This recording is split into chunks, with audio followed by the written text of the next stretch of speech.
Bonsoir à tous. On va parler ce soir du conflit en Ukraine qui a été un petit peu éclipsé dans l'actualité ces derniers temps par la Syrie, la crise des migrants et un certain nombre d'autres problèmes. Aussi peut-être parce que c'est sans doute un souci dont on aimerait penser qu'il est plus ou moins réglé, ce qui n'est pas vraiment le cas. Puisque le conflit est toujours en cours et pas vraiment gelé, comme pourrait le suggérer sa relative absence dans la grande presse. Alors le bilan de Minsk, on va nous en parler tout à l'heure, est assez décevant. Alors on dit souvent que dans les accords de Minsk, au moins le volet militaire est plus ou moins respecté. Or, de ce point de vue-là, il y aurait quelques nuances à apporter. Le volet politique n'avance pas beaucoup. On se pose beaucoup de questions sur le rôle de Moscou. J'espère que vous nous éclairerez là-dessus, mais on n'a pas l'impression qu'ils exercent une très grande pression sur les républiques populaires du Donbass. Et d'après l'OSCE, les séparatistes sont impliqués dans la plupart des incidents constatés. Et donc, en tout cas, il y a quand même un petit brouillard autour des motivations de Moscou. Donc, j'espère que vous nous éclairerez sur ce point. Mais il me semble que même si la façon dont la Russie est intervenue en Syrie a un petit peu fait diversion, je pense que pour le Kremlin, l'affaire ukrainienne reste le dossier international majeur et que ça, c'est un point qu'il ne faut pas perdre de vue et qu'en tout cas, c'est un dossier qui reste beaucoup plus important pour Moscou que pour les Occidentaux. Par ailleurs, ce que l'on constate, c'est que la pression de la communauté internationale sur Kiev s'accentue. On l'a ressenti au moment de la visite des ministres des Affaires étrangères français et allemands à Kiev en février dernier. La crise politique en Ukraine, dont Christine nous parlera, n'aide pas, n'a pas l'air d'être près de se régler. Et elle n'aide pas sur la mise en œuvre des accords de Minsk, mais pas non plus sur l'autre dossier où l'Ukraine est attendue, à savoir le dossier réforme, le dossier lutte contre la corruption. Et donc on est à nouveau dans cette impression de déjà vu, un peu de fatigue de l'Ukraine du côté occidental. Et je pense que le référendum aux Pays-Bas, même si il ne faut pas peut-être amplifier son importance, est quand même un signal aussi important de ce point de vue-là. Et donc ce soir, je suis très heureuse de recevoir Christine Dugouin et Mathieu Bouleg, qui suivent ce dossier de près depuis le début, dans les différentes dimensions. Et d'ailleurs, j'attire votre attention sur un livre qu'ils ont publié ensemble. Ils travaillent beaucoup en tandem sur l'Ukraine, entre déchirement et recomposition chez l'Harmattan, qui fait un point extrêmement précis. En fait, on a un déroulé très informatif et beaucoup d'analyses aussi sur le conflit depuis le début. Vous étiez à Kiev et dans le Donbass surtout, je crois que c'était en mars, donc c'est très février, donc c'est extrêmement récent. Vous nous avez ramené des images et surtout beaucoup d'impressions. Donc si j'ai bien compris votre division du travail, vous allez revenir à deux en fait sur vos impressions du terrain dans le Donbass. Et notamment les entretiens que vous avez pu avoir avec des volontaires. Donc ce sera votre premier point. Ensuite, Mathieu reviendra sur justement les accords de Minsk, où est-ce qu'on en est de leur mise en œuvre et comment ça peut évoluer. Et puis enfin, Christine qui reviendra sur la situation politique interne en Ukraine. En tout cas, je vous remercie de votre présence parce que je pense que ça vaut vraiment la peine de revenir sur ce conflit qui n'est pas du tout terminé et qui reste quand même un gros point d'interrogation pour la sécurité européenne. Donc je vous laisse la parole et merci encore. Merci. Je démarre et je te suis. Merci à tous de votre présence nombreuse malgré la pluie et les éléments déchaînement climatique. Donc en fait, on va présenter globalement la petite mission de terrain qu'on a réalisée de notre propre chef en fin février dernier, où on a eu la chance de suivre un groupe de volontaires civils ukrainiens qui opèrent des missions de ravitaillement sur la ligne de front en secteur Louhansk. Donc on les a suivis depuis Kharkiv. Donc ça, c'est la première photo, représente la ville de Kharkiv. De Kharkiv, on a pris une camionnette chargée de vêtements, de victuailles, d'équipements divers et variés pour les troupes et les civils qui se trouvent encore le long de la ligne de front en secteur Louhansk, qui est aujourd'hui un secteur qui est particulièrement loin de tout et oublié à la fois des caméras du monde et même de l'armée ukrainienne, selon les dires même des personnes qui tiennent le front à l'heure actuelle. Tout ce que l'on a vu, on ne montrera pas, puisqu'on a vu des points de passage militaires et des points de commandement militaires locaux. dont on ne peut malheureusement pas montrer les photos ici, mais on en fera en tout cas un compte-rendu détaillé de ce que l'on a pu voir et ressentir, et tout ce que l'on présente est un ressenti tiré à partir d'entretiens faits avec des chefs de bataillon de l'armée et des volontaires civils sur place. Donc, ce n'est qu'une représentation et non pas forcément la réalité ultime de ce qui se passe sur le front en Ukraine. Donc on a commencé à Kharkiv, qui est aujourd'hui une ville où il y a un espèce d'éthos militaire présent. Kharkiv est une ville où des bases militaires sont assez proches. On est à 40 km du front, à Kramatorsk, et on est surtout dans une ville qui accueille 2 hôpitaux militaires, donc avec autant d'éléments militaires que l'on ressent dans cette ville, qui ne ressent pas forcément le conflit en tant que tel. On reste malgré tout, on est à 40 km du front, mais on est loin de la mentalité de guerre, mais on ressent quand même cette espèce de sentiment guerrier, avec des expositions sur la place Maïdan locale, de missiles, de Smerch que les séparatistes ont tirés pendant la phase active du conflit. Donc il y a quand même, on ressent quand même cette espèce d'égrégore militaire dans la ville qui retransmet le front quelque peu. Donc je laisse... Peut-être juste sur ce point, sur la photo précédente que vous voyez, en fond, en arrière-plan, voilà, vous voyez un homme qui est en train de préparer un treillis. Et ce qui est assez frappant, c'est que, outre les volontaires qui assurent les ravitaillements, donc les runs, et qui assurent aussi de recenser les besoins, vous avez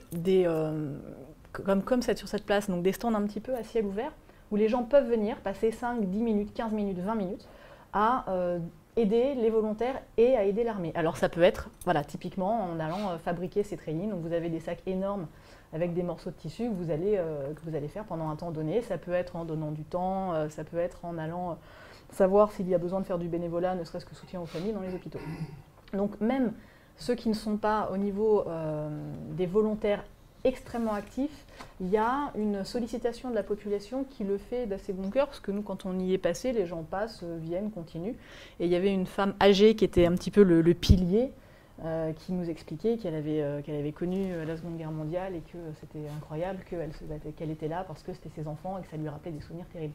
Donc on a tout ça qui est quand même très présent dans la zone où réellement la population, il y a ce côté-là. Alors que, bon, effectivement, les cafés sont ouverts, on a des endroits où on peut être totalement décalé. Mais malgré tout, avec ce volontariat qui est assez présent. Donc on a suivi ce groupe de volontaires avec leurs petites fourgonnettes. Ce sont des moyens... En fait, ce sont des personnes qui se sont rencontrées sur le Maïdan local fin 2013, qui ont dépassé les clivages politiques, puisque le groupe que l'on a suivi, il y avait des personnes aussi bien qui votaient Batkivchina ou Poroshenko ou au secteur droit, qui ont dépassé leur engagement politique pour vivre leur patriotisme de la manière la plus efficace, dont ils jugeaient être la plus efficace. Donc ils sont passés par cette phase de soutien à l'armée, soutien aux combattants. Sur le front. Donc une route extrêmement longue, jonchée de destruction à la fois de maisons et également de ponts qui rendent l'approvisionnement du front extrêmement difficile. De Kharkiv à Severodonetsk, il faut à peu près 7 heures de route. Et jusqu'à Louhansk, là où on était, jusqu'au faubourg de Louhansk à Chastier, il faut une dizaine d'heures de route.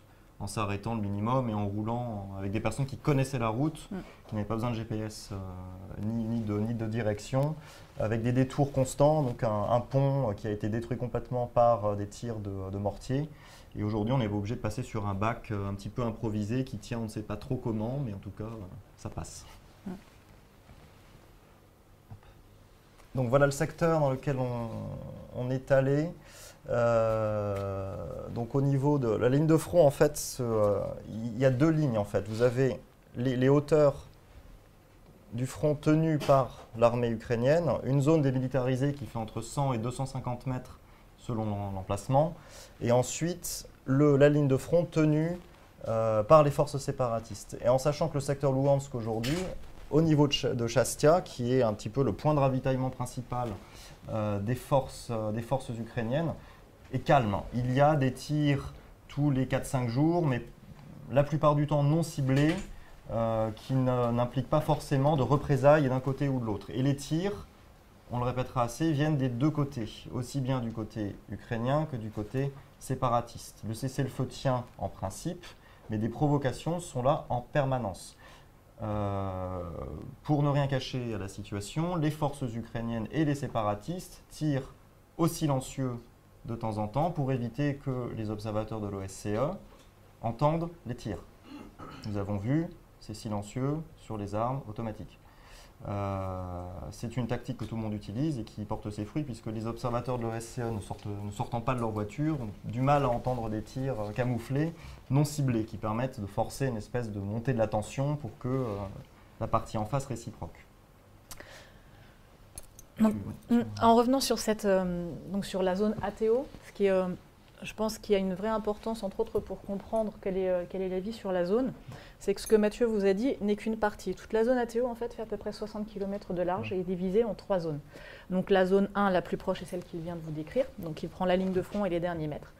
Et chacune des 2 autres zones, la 2 et la 3, font environ une trentaine de kilomètres, en fonction, encore une fois, du zonage et de la géographie. Mais dans ces zones, aussi détruites soient-elles, les gens continuent de vivre. Aussi bien ou aussi mal qu'ils le peuvent. Donc vous avez tout de même des gens qui vont essayer d'avoir un minimum de culture, ne serait-ce que vivrière, qui ont beaucoup de mal à subvenir, mais qui restent. Et c'est valable également pour les adultes, mais pour les enfants aussi. De même, voilà. Ouais, voilà. Donc sur le run, typiquement les volontaires que l'on avait suivis, lors de leur déplacement, sont passés dans un village.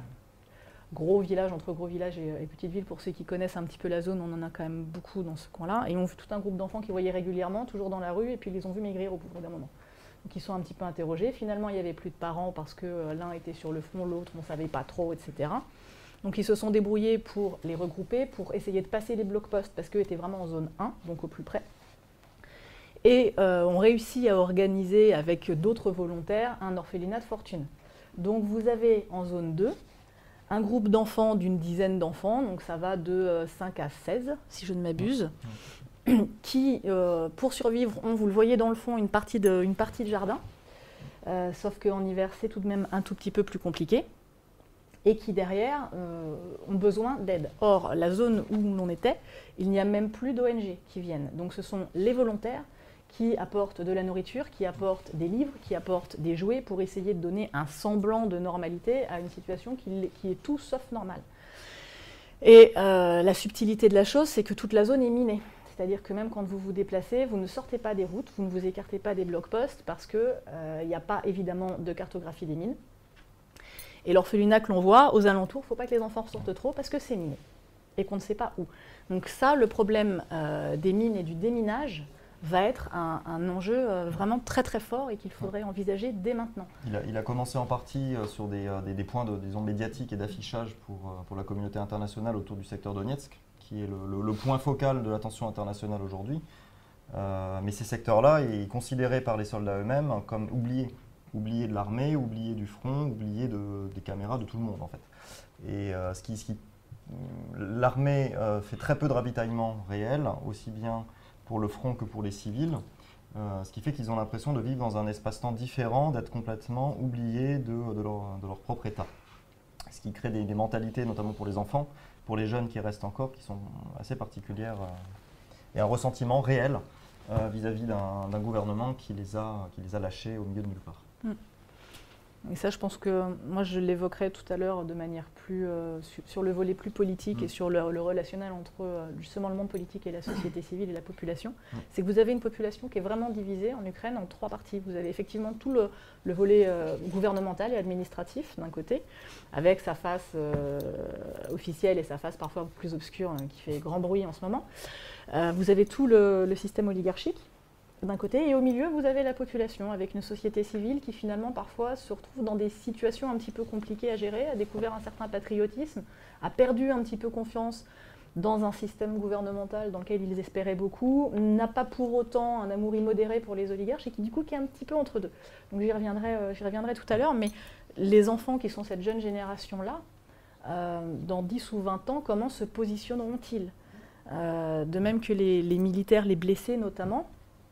Quand vous avez un militaire blessé qui se sent un petit peu abandonné de son gouvernement, ça risque d'être un petit peu leur Vietnam. Comment ces hommes-là se positionneront et dans quel état psychologique seront-ils dans 15 ou 20 ans ? Du coup, on a pu avec les volontaires, participer à donc, du ravitaillement de certains points de passage du front tenus par l'armée. À noter que les bataillons, les fameux bataillons privés ou paramilitaires ou semi-privés qui se sont illustrés pendant la phase active du combat ne sont officiellement pas présents en première ligne. Ils sont uniquement présents en soutien en deuxième et troisième ligne, notamment pour le passage des blocs-postes et la création des défenses anti-chars et pour bloquer les points de passage en cas d'invasion future séparatiste.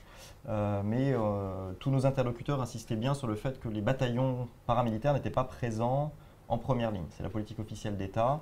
On n'en a pas vu, on ne peut pas juger sur pièce s'il y en avait ou pas, mais en tout cas c'est la politique officielle. Donc l'armée ukrainienne sur ces points de passage a effectivement retiré l'intégralité des armements lourds, considérés comme lourds au titre de l'article 1 et 2 des accords de Minsk II. Donc de ce point de vue-là, c'est vrai que l'Ukraine a complètement joué le jeu du retrait des troupes, de l'armement.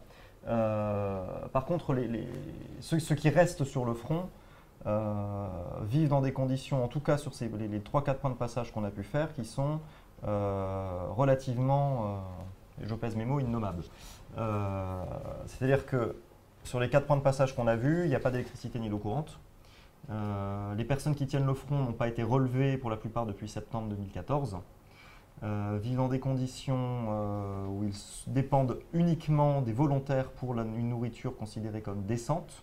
Le peu de nourriture qui leur parvient du ministère de la Défense arrive pour la plupart pourrie. Sur ces points de passage, encore une fois, nous ne faisons que reporter que ce qu'on a vu, pas l'intégralité du front, qui est une zone particulière, hein, je pense qu'on n'insistera jamais assez, c'est probablement les points les plus loin et les plus compliqués à accéder de la ligne de front. Et cela dit, les conditions sont assez compliquées. Donc ces hommes-là sont là depuis énormément de temps, n'ont pas vu de relève de leur position et, selon leur dire, n'ont pas vu non plus de commandement militaire qui leur donnerait des ordres de faire quoi que ce soit d'autre que de tenir le front. C'est vraiment la seule chose qu'ils nous ont dit, c'est on est là pour tenir le front. Depuis Minsk II, donc en février 2015, on n'a pas eu d'ordre supplémentaire que de rester là et attendre. Donc imaginez pendant un an aujourd'hui tenir une zone où vous n'avez rien d'autre à faire que fumer des cigarettes. C'est psychologiquement très difficile. Et je ne dis pas boire de l'alcool, et c'est important de préciser, puisque anecdote anecdote de guerre, les éléments les plus problématiques et utilisés du front ont été purgés par l'armée elle-même. Et ils ont mis en place ce qu'ils appelaient des brigades anti-avatar, parce que quand vous buvez trop, vous devenez bleu. Et en fait, ces brigades ont viré ces éléments problématiques, soit rebelles, soit alcooliques, alcoolisés, et qui pouvaient potentiellement poser problème au commandement militaire, ont été évacués d'eux-mêmes. C'est vraiment un mouvement bottom-up de l'armée, sans concertation forcément du commandement militaire, et qui s'est fait progressivement. Donc aujourd'hui, il ne reste que des réservistes, des gens aguerris qui sont là parce qu'il faut tenir et il n'y a pas d'autre choix. Un point sur les brigades anti-avatar, donc justement anti-Signac, donc les taches bleues, ce qui est l'expression pour dire de quelqu'un pour dire qu'il est complètement saoul. C'est que ce qu'ils vous disent, c'est qu'au début, quand ils arrivaient à avoir le choix sur les recrues, ils essayaient d'évacuer en profil de ne pas les prendre en fin de compte. Donc c'était un petit peu de se lancer les patates chaudes pour les chefs de groupe et les chefs de régiment. En partant du principe, c'est ce qui vous explique très clairement, que ce sont les premiers à faire des 200 et à causer des 300.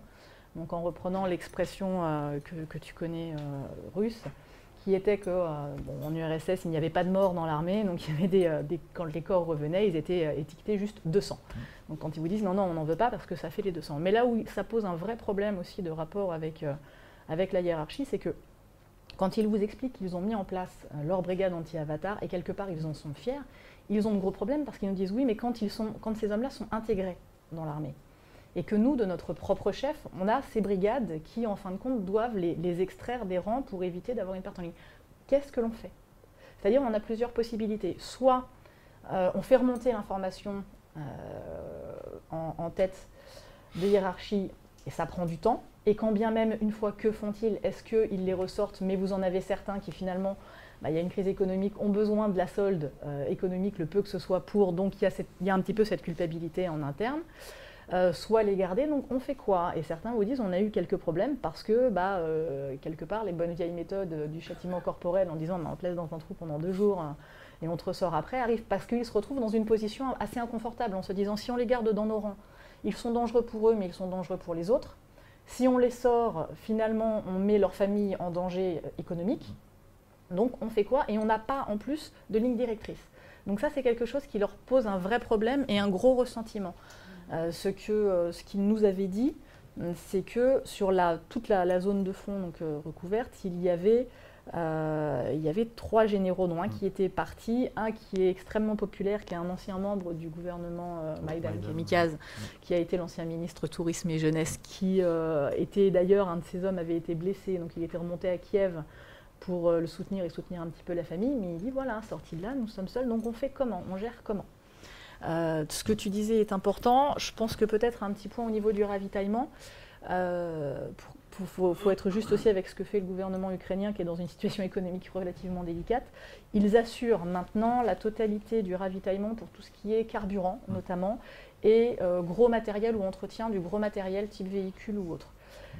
Théoriquement de la nourriture et pour les appels d'offres qu'ils ont lancés pour le matériel des hommes, même s'il est encore insuffisant, même si ce qui arrive, les hommes sont loin d'être satisfaits, ils ont pris certains volontaires en cellules d'audit, si vous voulez, pour créer les appels d'offres de ce qu'ils font pour l'armée. Ce qui avait, à mon avis, une double utilité. La première, c'était effectivement essayer d'augmenter la qualité des fournitures qu'ils allaient ensuite redispatcher. Et la deuxième, essayer de retisser ce lien avec une partie de la société qui est, comme je le disais, complètement assez morcelée. Donc voilà ce qu'il en était. Et en sachant que le travail de volontaire s'est mis en place de manière complètement spontanée, ad hoc, au début du conflit, les premières semaines, dans les premiers moments du conflit, ces groupes se sont mis en place immédiatement et ont créé par affiliation soit personnelle, soit professionnelle, soit totalement fortuite, des liens avec les commandants locaux, avec les bataillons paramilitaires. Et c'est à partir de là que se sont tissés ces réseaux, complètement déstructurés, complètement décoordonnés de quelconque implication du ministère de la Défense. Ce n'est qu'après que le ministère de la Défense les a récupérés pour les globaliser, pour les rendre beaucoup plus rationnels. Mais à la base, ils étaient civils, volontaires réellement. Il y a encore ce cœur civil et, qui retransmet vraiment. C'est des gens qui passent une grande partie de leur revenus et de leur temps à vivre ce patriotisme et à faire ce sacrifice pour leur armée parce qu'ils estiment que c'est la chose à faire pour soutenir l'Ukraine. L'autre chose à faire, c'est la présence de Dieu qui est relativement omniprésente avec ces militaires qui ont construit leur propre chapelle. Un des réservistes de ce point de passage était aumônier et en a profité pour donc, devenir l'aumônier de cette chapelle qui leur permet aussi d'avoir un réconfort psychologique sur le front. Bon, ça c'est les destructions alentours. Donc vous avez, on a un peu l'impression d'être à la ferme parce que vous avez à la fois des chats, des chiens, des lapins qui ont probablement servi aussi de casse-croûte locaux, des chevaux également qui sont pratiques puisque certains se font exposer sur les mines alentours, ce qui permet aux militaires de savoir où sont les mines le long de la ligne de front et notamment sur ce point de passage autour d'une rivière. Ils ne savent pas exactement où sont les mines, donc c'est vrai que le cheval peut être pratique parfois. Donc sur cette photo, on est à en fait 100 mètres de la zone démilitarisée qui n'est absolument pas marquée.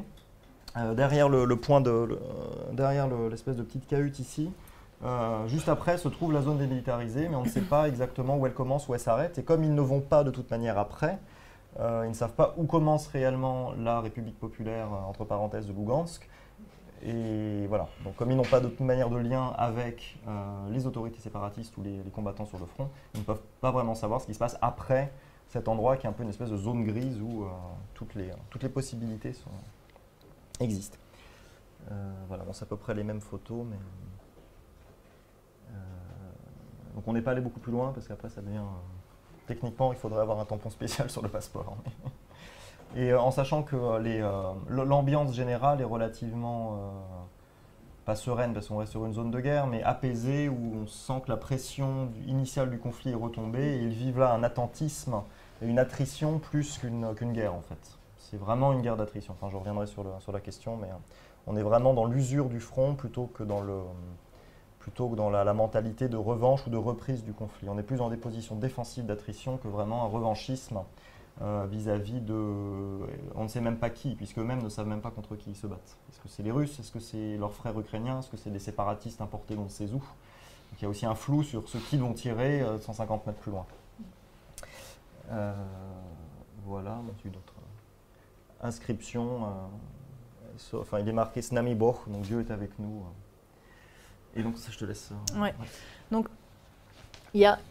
Donc on a fait quelques 10 heures de route pour y aller avec non seulement les blocs-posts, mais également différents arrêts. Et régulièrement, vous allez trouver dans les stations-service, dans les épiceries de fortune ou quoi que ce soit, ce type de carte.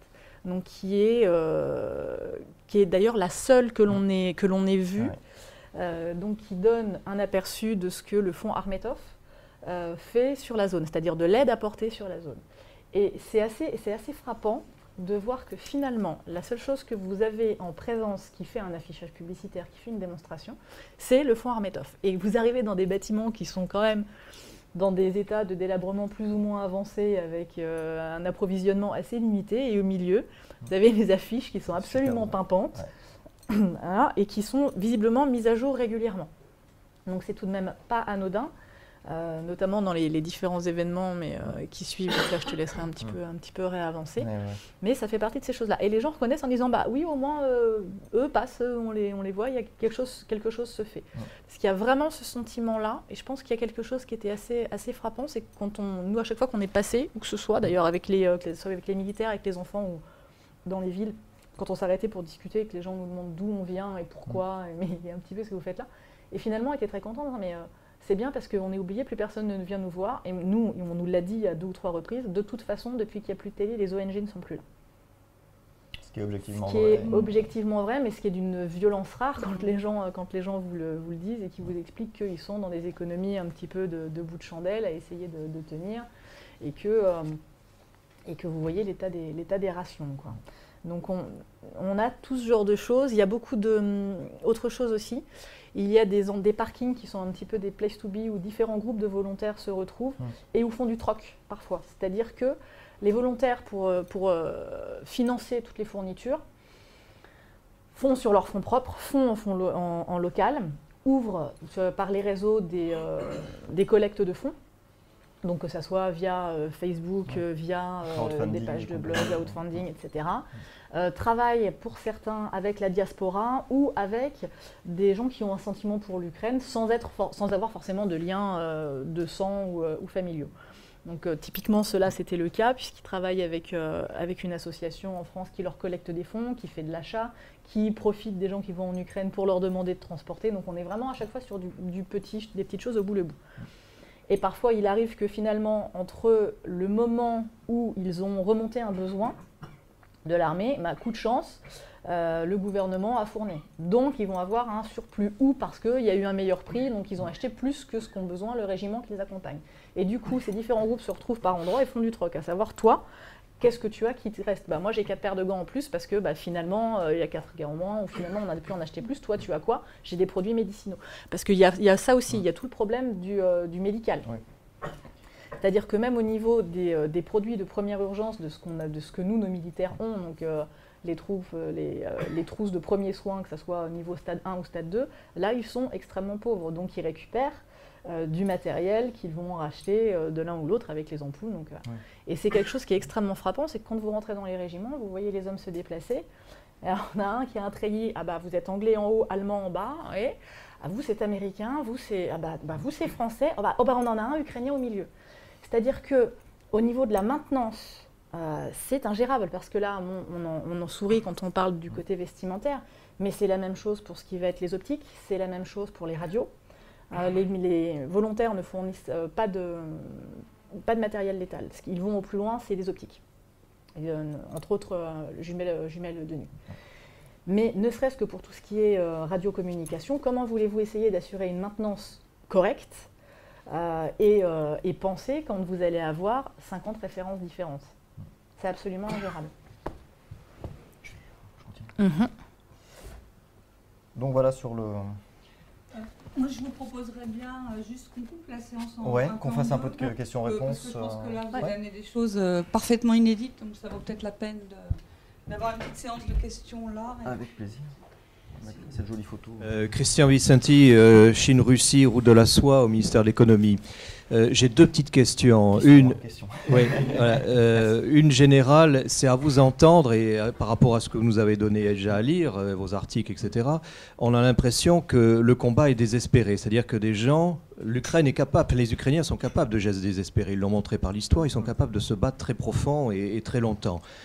Mais là, on est dans un cas où on a l'impression que c'est un geste pour l'honneur. Mais justement, est-ce que ce geste pour l'honneur de gens abandonnés au milieu de nulle part, est-ce que vraiment ils le font par patriotisme jusqu'à la mort, s'il le faut, pour le geste d'honneur, ou est-ce qu'il y a, et là ça nous ramène à des calculs géopolitiques, est-ce qu'il n'y aurait pas derrière un calcul géopolitique sous-jacent qui consiste à penser qu'éventuellement le front, ou supposé front des séparatistes finira par craquer un jour parce qu'il n'aurait plus les soutiens qui n'existent pas officiellement du côté russe, mais qui en réalité sont bien existants, puisque l'OSCE ne peut pas aller dans la zone rouge, tu nous avais déjà parlé.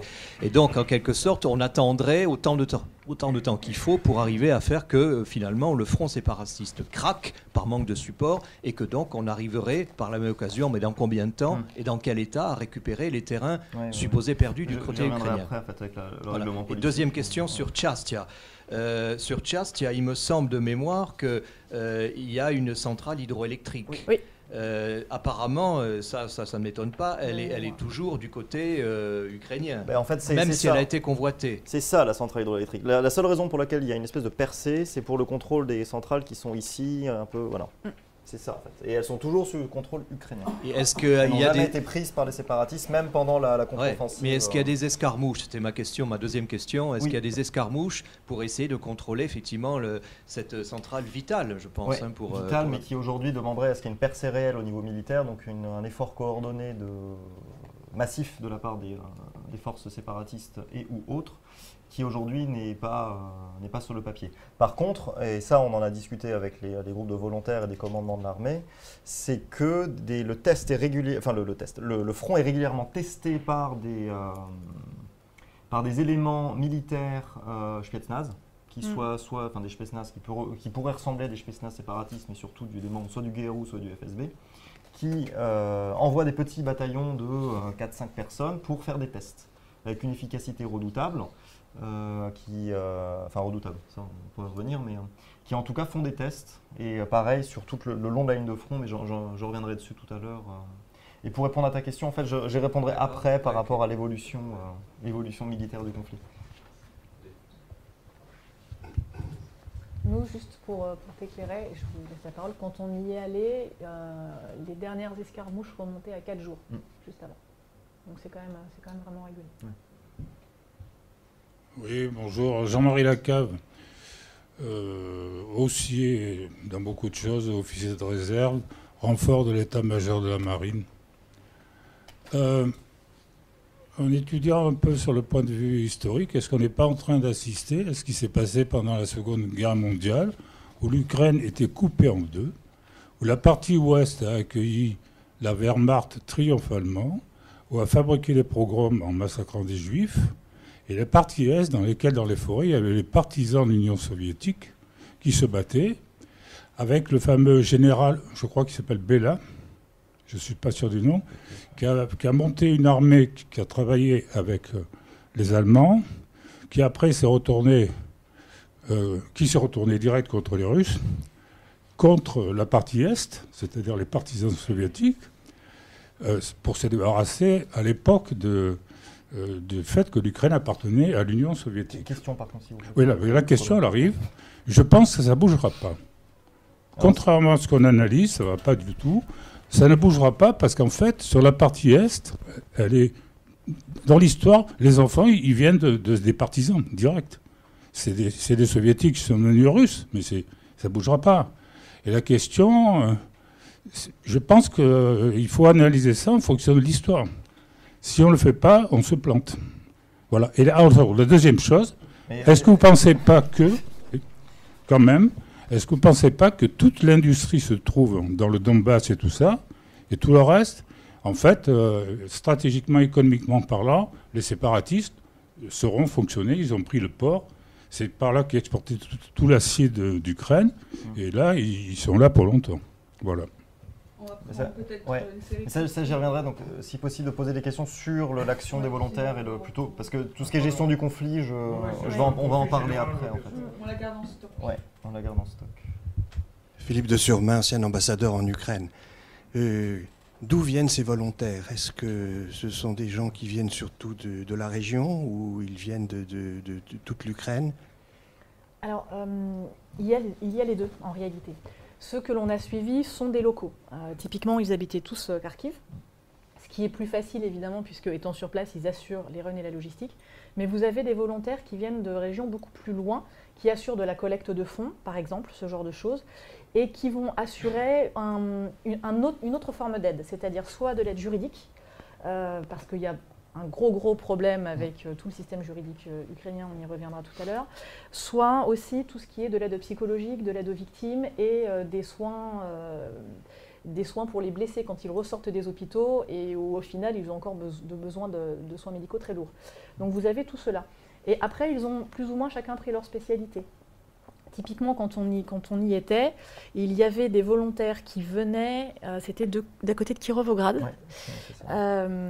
donc qui est vraiment beaucoup plus au centre, pour ceux qui n'ont pas une géographie parfaite de l'Ukraine, et qui en fait accompagnaient la famille d'un des soldats qui était en train de mourir, et qui finalement avait collecté les fonds, était allé la chercher, et vraiment dans un village reculé de l'oblast de Kirovograd, pour l'amener à Kharkiv, pour qu'elle puisse être avec son fils et lui tenir la main, sachant qu'on lui donnait... je crois que c'était 72 heures d'espérance de vie à l'époque. Donc voilà, vous avez évidemment les locaux qui vont beaucoup plus assurer les runs, le ravitaillement, parce que déjà pour le peu de kilomètres, ça prend un temps énorme, mais vous avez aussi des gens qui sont un petit peu de partout et chacun ayant, entre guillemets, sa spécialité, quelque part. C'est-à-dire que tous ne vont pas être axés sur les militaires. D'autres vont être plus sur les familles, d'autres vont... donc voilà, c'est vraiment très disparate. Et finalement, ils se sont formés sur le tas, ils ont appris sur le tas et ils ont fait spontanément une répartition des tâches, avec quelque part une relative spécialisation. Nous, typiquement, ce que l'on a suivi sur le groupe, donc il y avait 2 juristes, dont un qui est un élu, un publiciste, une économiste et l'autre il est chauffeur-livreur, je crois, à l'extérieur. Voilà. Donc en plus, vous avez vraiment tout milieu socioculturel. Vous avez le chauffeur vraiment... secteur droit, le juriste qui va voter Batif China, l'économiste qui va voter Samapomi, je ne sais quoi. Donc, très disparate, mais ils arrivent à s'entendre et à y rigoler dans le camion pendant 10 heures. Enfin 20 heures avec le retour. C'est ça. Voilà. Autre question? Une dernière sur ce volet et ensuite on passera à la suite. Pierre Audichier, j'ai fait de nombreuses missions en Ukraine jusqu'en 2011 pour le compte de la Commission européenne. Donc j'ai beaucoup visité le secteur de l'énergie, notamment nucléaire, et puis les mines de charbon dans le Donbass. Je suis descendu dans les mines de charbon dans le Donbass au péril de ma vie. Et alors, est-ce que c'est maintenant que je peux poser une petite question sur ce thème? Bien sûr, sur les mines. Alors, ce qui me préoccupe le plus, bien sûr, c'est la sûreté des centrales nucléaires. Ouais. Lorsque je visitais ces centrales nucléaires, je me rendais bien compte que ces centrales étaient russes. Et les directeurs généraux étaient russes, les principaux ingénieurs étaient russes, notamment à l'ouest, à Rovno, à Khmelnytsky. Alors je ne sais pas, Zaporozhye, c'est dans la zone du Donbass ou... Non, c'est encore en Ukraine de l'ouest. Alors, est-ce que les directeurs de ces centrales sont toujours là? Est-ce que ça fonctionne normalement? Est-ce que vous avez une petite idée de la façon dont les choses se passent? Et s'agissant du Donbass et du charbon, est-ce que les Ukrainiens donc de l'Est ont repris la production de charbon? Est-ce qu'ils continuent à produire du charbon? Je vous rappelle qu'au début des années, au milieu des années 90, le taux d'accident dans ces mines de charbon était 25 fois la moyenne mondiale. Je parle des mines souterraines, bien sûr. Je ne tiens pas compte des mines à ciel ouvert. Alors, comment... Vous n'avez pas, bien sûr, fait Vous n'avez bien sûr pas étudié le problème des mines de charbon, mais est-ce que vous avez une petite idée de ce qui s'y passe? Moi, je serais très curieux, compte tenu de mon petit passé dans cette région. Je serais très curieux de savoir comment ça se passe. Alors pour les centrales nucléaires, merci pour votre question. Alors sur les centrales nucléaires, j'avoue que 1, je ne m'étais pas posé la question, et 2, je n'ai pas de réponse. Donc je ne peux malheureusement ni m'avancer ni supputer quoi que ce soit. Probablement pas. Voilà. Quant au charbon, par contre, j'ai essayé et ouais. ça a été très difficile d'en avoir. Ce que l'on a, c'est que rien ne marche, tout marche au ralenti et on n'arrive pas à avoir tellement plus en information sur la partie nucléaire. Quant au charbon, c'est pas très compliqué. La revente de charbon qui est produit dans les mines séparatistes à l'Ukraine ukrainienne est aujourd'hui la source de contrebande et d'argent illégal obtenu par les séparatistes la plus importante. Ça passe même au-dessus de la drogue. La contrebande de charbon revendue à l'Ukraine à la main, en douce, en sous-main. Exactement. Voilà. Notamment à Yassinovota, qui s'est illustré récemment par des combats entre les Oplots, donc les forces de la République populaire de Donetsk, et un des commandants séparatistes qui s'appelle Khodakovsky, qui contrôle le nœud ferroviaire de Yassinovota, qui aujourd'hui contrôle 70% de cette contrebande de charbon. C'est aujourd'hui la source la plus importante d'argent illégal pour les républiques populaires, notamment Donetsk.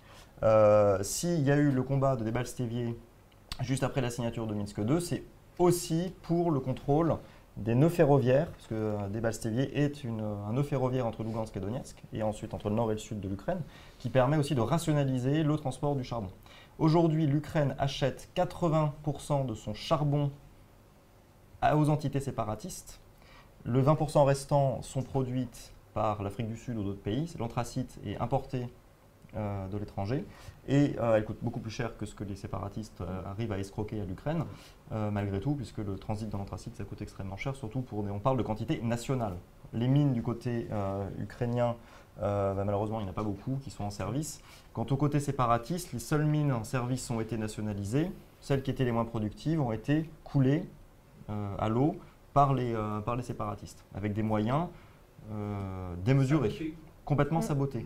Et vu l'ampleur des travaux réalisés par ces gens-là, l'implication seule des séparatistes reste pour moi un grand mystère. Sans l'aide de la Russie, c'est virtuellement impossible. Bon, peut-être un petit complément économique rapide. Tu le disais, donc effectivement, c'est le trafic du charbon. Ça va être aussi le trafic de tout ce qui est hydrocarbures. Il y a aussi une économie grise qui est faite avec toute la revente de ce qui est arrivé par les fameux camions blancs. Les fameux camions blancs. L'aide humanitaire, russe, qui en fin de compte fait l'objet d'une captation des entités gouvernementales. Alors à chaque fois, je mets toutes les guillemets qui conviennent quand on parle des entités, que ce soit Donetsk ou Luhansk, qui finalement, en ayant cette captation, ont non seulement une source de revenus, mais aussi de mainmise sur la population, puisqu'à un moment, on peut vivre difficilement sans manger. Et peut-être sur la drogue, ce qui est important de savoir, c'est que le trafic de drogue a explosé dans l'Est et que notamment la voie nord de l'héroïne a légèrement changé d'axe et passe beaucoup plus par Donetsk et Luhansk. J'aurais une question complémentaire par rapport à votre question, monsieur, et notamment sur les camions humanitaires. Est-ce que dans votre mission, on vous a dit ou non, ou confirmé ou non, que le retour des camions humanitaires pouvait servir à ce qu'on peut appeler tout trivialement du démontage d'usines ou d'actifs qui se trouvent dans la zone de contrôle des séparatistes pro-russes et qui évidemment permettrait, si j'ose dire, de rentabiliser l'allée et venue des camions dits humanitaires. Est-ce que c'est quelque chose qu'on vous a parlé? Est-ce que ça se confirme ou pas? Merci. On ne nous en a pas parlé spécifiquement, mais en tout cas, ils n'ont jamais vraiment quitté. Il y a toujours eu ce balai permanent depuis le conflit. Il y a toujours eu ces balais permanents qui ont permis de cannibaliser une partie du complexe militaro-industriel ukrainien pour les rapatrier. Alors on parle de les envoyer à Novosibirsk ou je ne sais où, avec femmes et enfants, les ingénieurs, les process industriels et compagnie. Mais uniquement pour le CMI, pour le complexe militaro-industriel. Pour tout ce qui est production locale, ça a été détruit pour rendre le coût de l'occupation et la réhabilitation du Donbass intolérable pour l'Ukraine. C'est une stratégie de la terre brûlée que la Russie a mis en place très clairement dans la zone. Et dans ce cadre-là, moi j'avais discuté avec un des volontaires qui nous disait, en posant la question, qui nous dit mais de toute façon maintenant il n'y a plus rien à emmener. Il n'y a plus rien à emmener. Il n'y a plus rien à ramener. Il n'y a plus rien à cannibaliser. Ouais. Et pour ce qui est en fin de compte des gens qui avaient un savoir-faire dans ces usines-là, il ne faut pas oublier que la zone, il y a quand même énormément de déplacés et de réfugiés. C'est-à-dire que quand le conflit éclate, vous avez spontanément des gens qui, comme tout le monde, n'ont pas envie de mettre sa vie en danger ni celle de sa famille, donc qui vont spontanément partir. Donc vous partez de quelle façon? Soit vous avez de la famille dans l'intérieur de l'Ukraine ou en Russie et vous allez machinalement dans votre famille parce que tout ça a un coût. Et puis ça suppose aussi que vous ayez les moyens de vous déplacer. Donc effectivement, vous avez toute une certaine forme d'intelligentsia ou tout du moins d'ingénierie qui ont été les premiers à partir. Donc évidemment, certains ont été récupérés parce que la question, une fois que vous êtes parti, c'est bien. Mais quand vous êtes parti, comment continuez-vous à manger? Ça, c'est une réalité de terrain. Et je pense que parfois, on fait peut-être l'erreur de se dire « mais oui, mais ces gens qui partent, etc. » Oui, partir, c'est très bien. Vous pouvez avoir des idéaux, mais à un moment, vous avez des réalités primitives qui sont votre sauvegarde, votre vie et celle de votre famille. Et à partir de là, si pour vous, la solution, c'est de suivre un emploi et c'est de partir d'un côté plutôt que de l'autre, vous allez d'abord aller sur ses premiers besoins avant d'aller faire de la politique. On continue sur... On va repartir sur les accords ouais. de Minsk. Je vais faire donc, 10 minutes, pas plus, très rapide sur où en est-on de ce conflit gelé, pas gelé, dégelé. Alors, et puis je pense qu'après on avancera aussi avec les questions parce que du coup on va essayer de compacter un peu le propos de chaque côté. Laisser plus de temps pour les questions-réponses. Et n'hésitez pas s'il y a des points que vous voulez creuser. Donc j'ai mis une carte, même une deuxième, voilà, qui est peut-être beaucoup plus sympa sur qu'est-ce qu'aujourd'hui le front ukrainien avec donc la zone démilitarisée et de chaque côté les lignes de renfort successifs entre l'Ukraine territoriale et les républiques séparatistes. On est clairement dans une guerre de position, une guerre de tranchées aujourd'hui, où à part à quelques points de passage très précis autour de Donetsk, qui sont des points qui se trouvent globalement dans cette zone-là du front, qui sont des points de passage aujourd'hui qu'on pourrait qualifier d'habituels, puisque depuis à peu près 6 mois, on tire entre 40 et 60 fois par jour sur des points connus que sont Mariinka, Makiivka, Mayorsk, Lugansk, des noms qu'on voit tous les jours dans les comptes rendus de presse de l'armée ukrainienne, qui indiquent qu'il y a eu tel nombre de tirs sur la ligne de front. Qui vient en grande partie, voire en grande majorité, du côté séparatiste. Alors, il y a clairement une stratégie de la tension contrôlée de la part de la Russie, de continuer à maintenir la pression par les forces séparatistes sur certains points de passage qui sont aujourd'hui les plus médiatiques et les plus visibles. Autour de Donetsk, c'est là où vous avez la majeure partie des camps de l'armée ukrainienne moderne, que l'on peut montrer à des caméras, pas les points de passage que l'on a pu visiter autour de Lugansk. À ceci près que parmi les 40 à 60 tirs qu'il y a tous les jours, il faut bien faire la différence entre les tirs ciblés et les échanges réels entre l'armée d'un côté et les forces séparatistes de l'autre, et tout le reste. Et parmi tout le reste, vous avez, et puis là je vais être un peu grossier, des gens qui s'ennuient sur le front, un séparatiste qui a un peu trop bu un soir et qui voit un truc briller dans le noir et qui va tirer, ou uniquement des personnes qui se trimballent de part et d'autre de la ligne de front pour se livrer à différents trafics illégaux et qui se tirent dessus pour faire des règlements de compte. Donc parmi toute cette masse d'interprétations diverses des tirs, il est difficile aujourd'hui de savoir exactement quels sont ceux qui correspondent aux articles 1 et 2 de Minsk 2. Beaucoup sont, il est impossible de donner un pourcentage, mais une majeure partie aujourd'hui ne sont pas des tirs qui sont ciblés sur les articles 1 et 2 de Minsk 2. Il y a un flou total par rapport à la nature des tirs. Pourquoi il y a un flou? Tout simplement parce que l'OSCE aujourd'hui est incapable de mener à bien sa mission, non pas parce qu'elle ait des moyens limités, mais parce qu'en permanence, les forces séparatistes lui mettent des bâtons dans les roues pour accéder au territoire. La zone rouge aujourd'hui correspond globalement, ça datait de fin d'année dernière, de toute la zone des républiques séparatistes au sein desquelles la mission spéciale de l'OSCE n'a pas accès. C'est quand même assez important. Le secteur Donetsk est relativement bien couvert, le secteur Lugansk n'est pas couvert pour la simple et bonne raison que les oplotes, donc les forces de sécurité de l'intérieur de Lugansk, ne maîtrisent pas la moitié du territoire de Lugansk.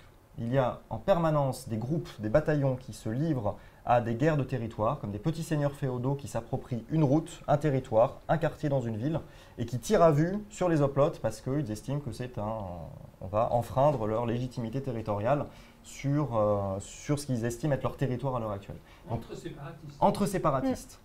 D'où la complexité du front qui aujourd'hui est complètement ingérable. Autant Donetsk a été rationalisé à grand renfort d'assassinats ciblés, à grand renfort de mise au pas de bataillons, Lugansk est aujourd'hui une zone, un trou noir, une véritable zone grise. Le constat d'échec de l'OSCE est renforcé par le fait que la frontière ukraino-russe est aujourd'hui complètement contrôlée par la Russie. C'était une petite blague faite par l'OSCE qui montrait en fait les endroits où l'OSCE contrôle la frontière.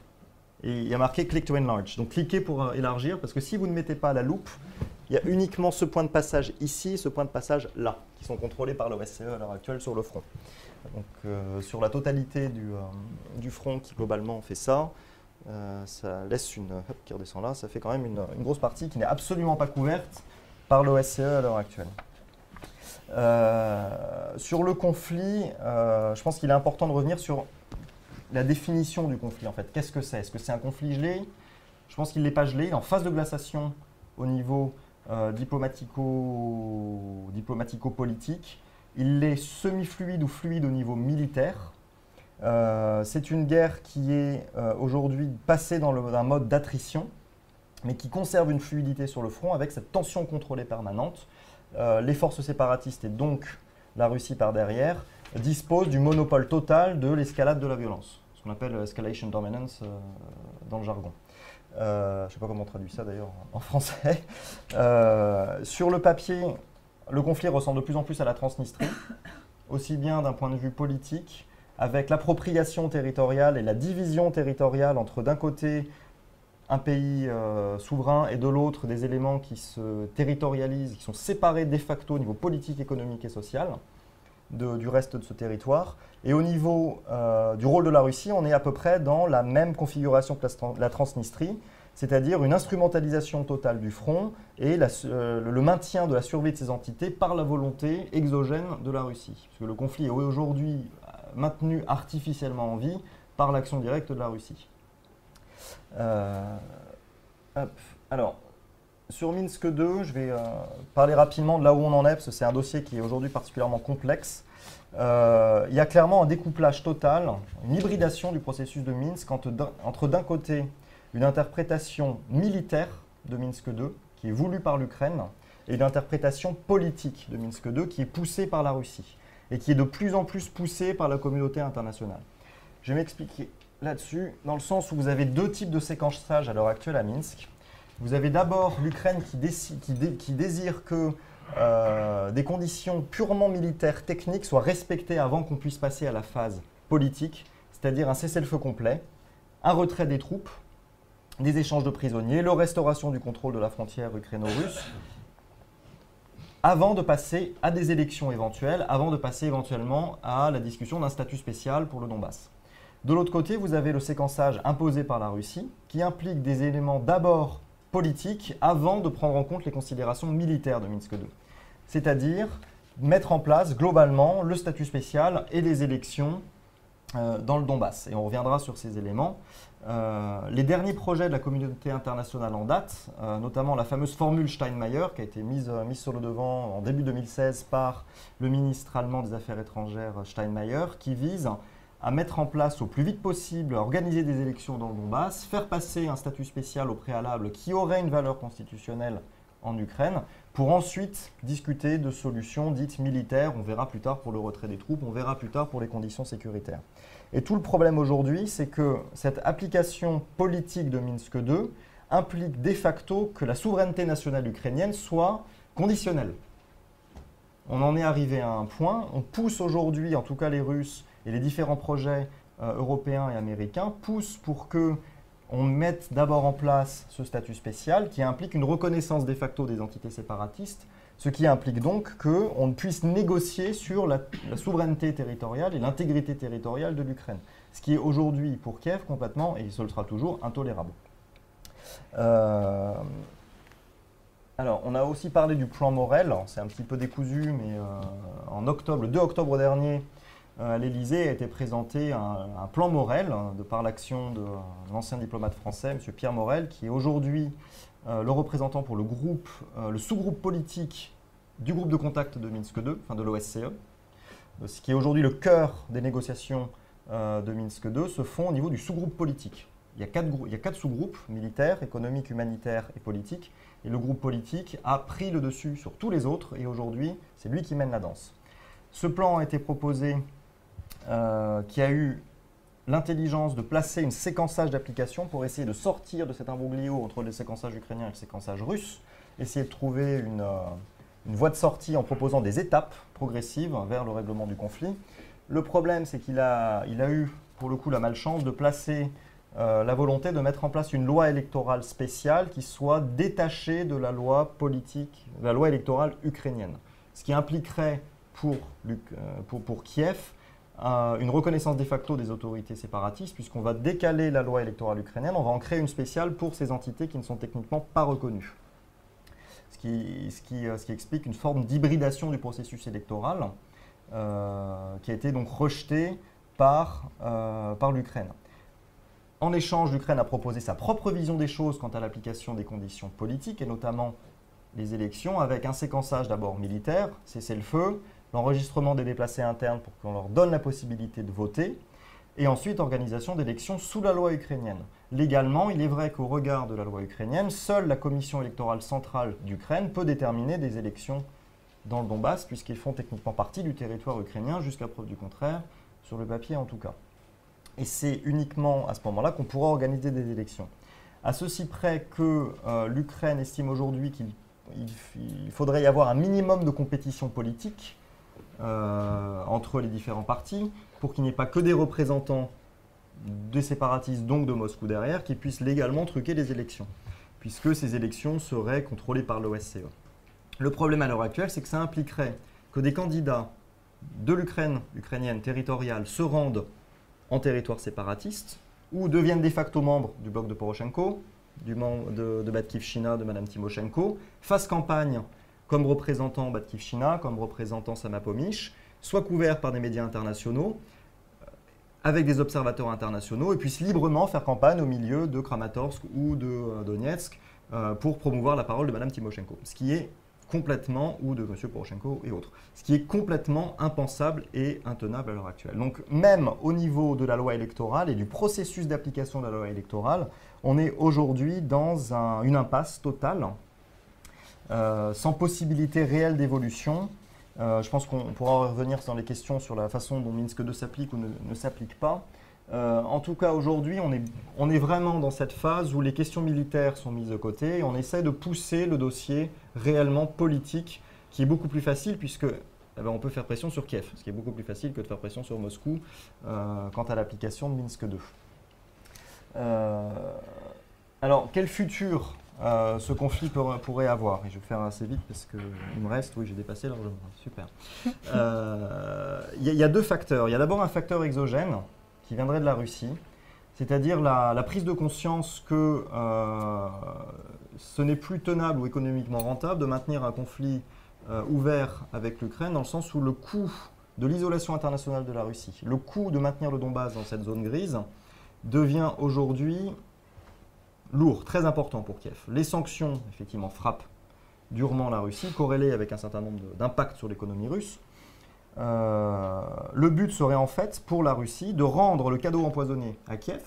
Le coût de l'occupation dans le Donbass est tellement intolérable pour l'Ukraine aujourd'hui, l'économie grise, les bataillons rebelles qu'il faudrait mettre au pas, toute la réhabilitation psychologique, morale, mentale du Donbass serait remise à l'Ukraine, et encore plus le coût financier qui est aujourd'hui partagé entre les deux, à hauteur d'à peu près $1 milliard par an du côté russe et du côté ukrainien, reviendrait à l'Ukraine. Et là, c'est texto l'application de l'article 11 de Minsk II qui prévoit que le coût de la réhabilitation du conflit soit pris en compte par l'Ukraine et donc aujourd'hui par les impôts européens et les prêts internationaux. Parce que l'Ukraine n'est pas en mesure de payer à l'heure actuelle pour cette réhabilitation.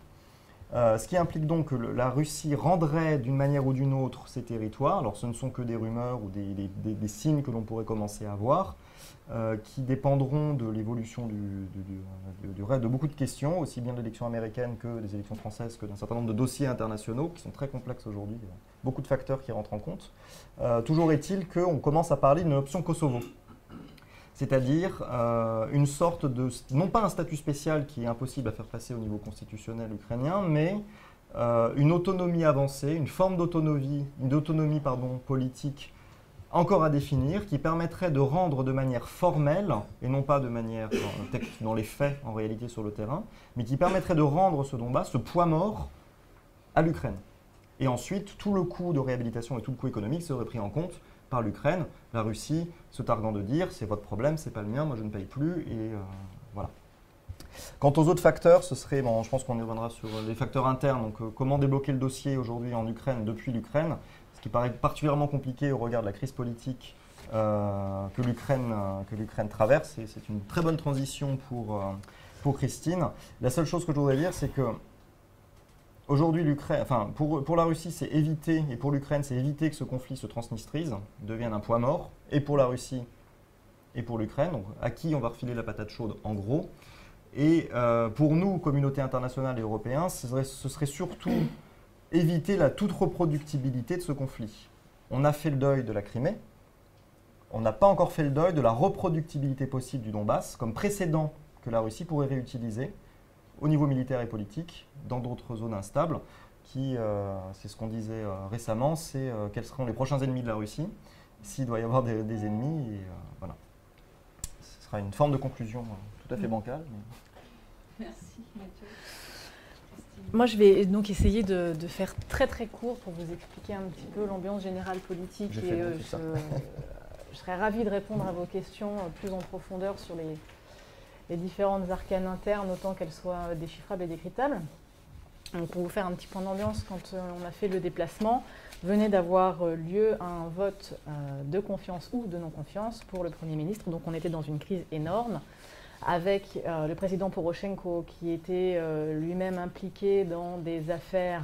Alors, les Panama Papers n'étaient pas encore là, mais où on lui reprochait de ne pas avoir mené assez vite, tout du moins, les réformes, les différentes réformes, en s'accordant pour dire que pas la seule, mais du moins la réforme la plus emblématique et qui est le mieux perçue par la population ukrainienne menée jusqu'alors était celle de la police, donc qui est menée par Avakov, accessoirement ancien gouverneur de la ville de Kharkiv, avec le soutien d'une vice-ministre géorgienne.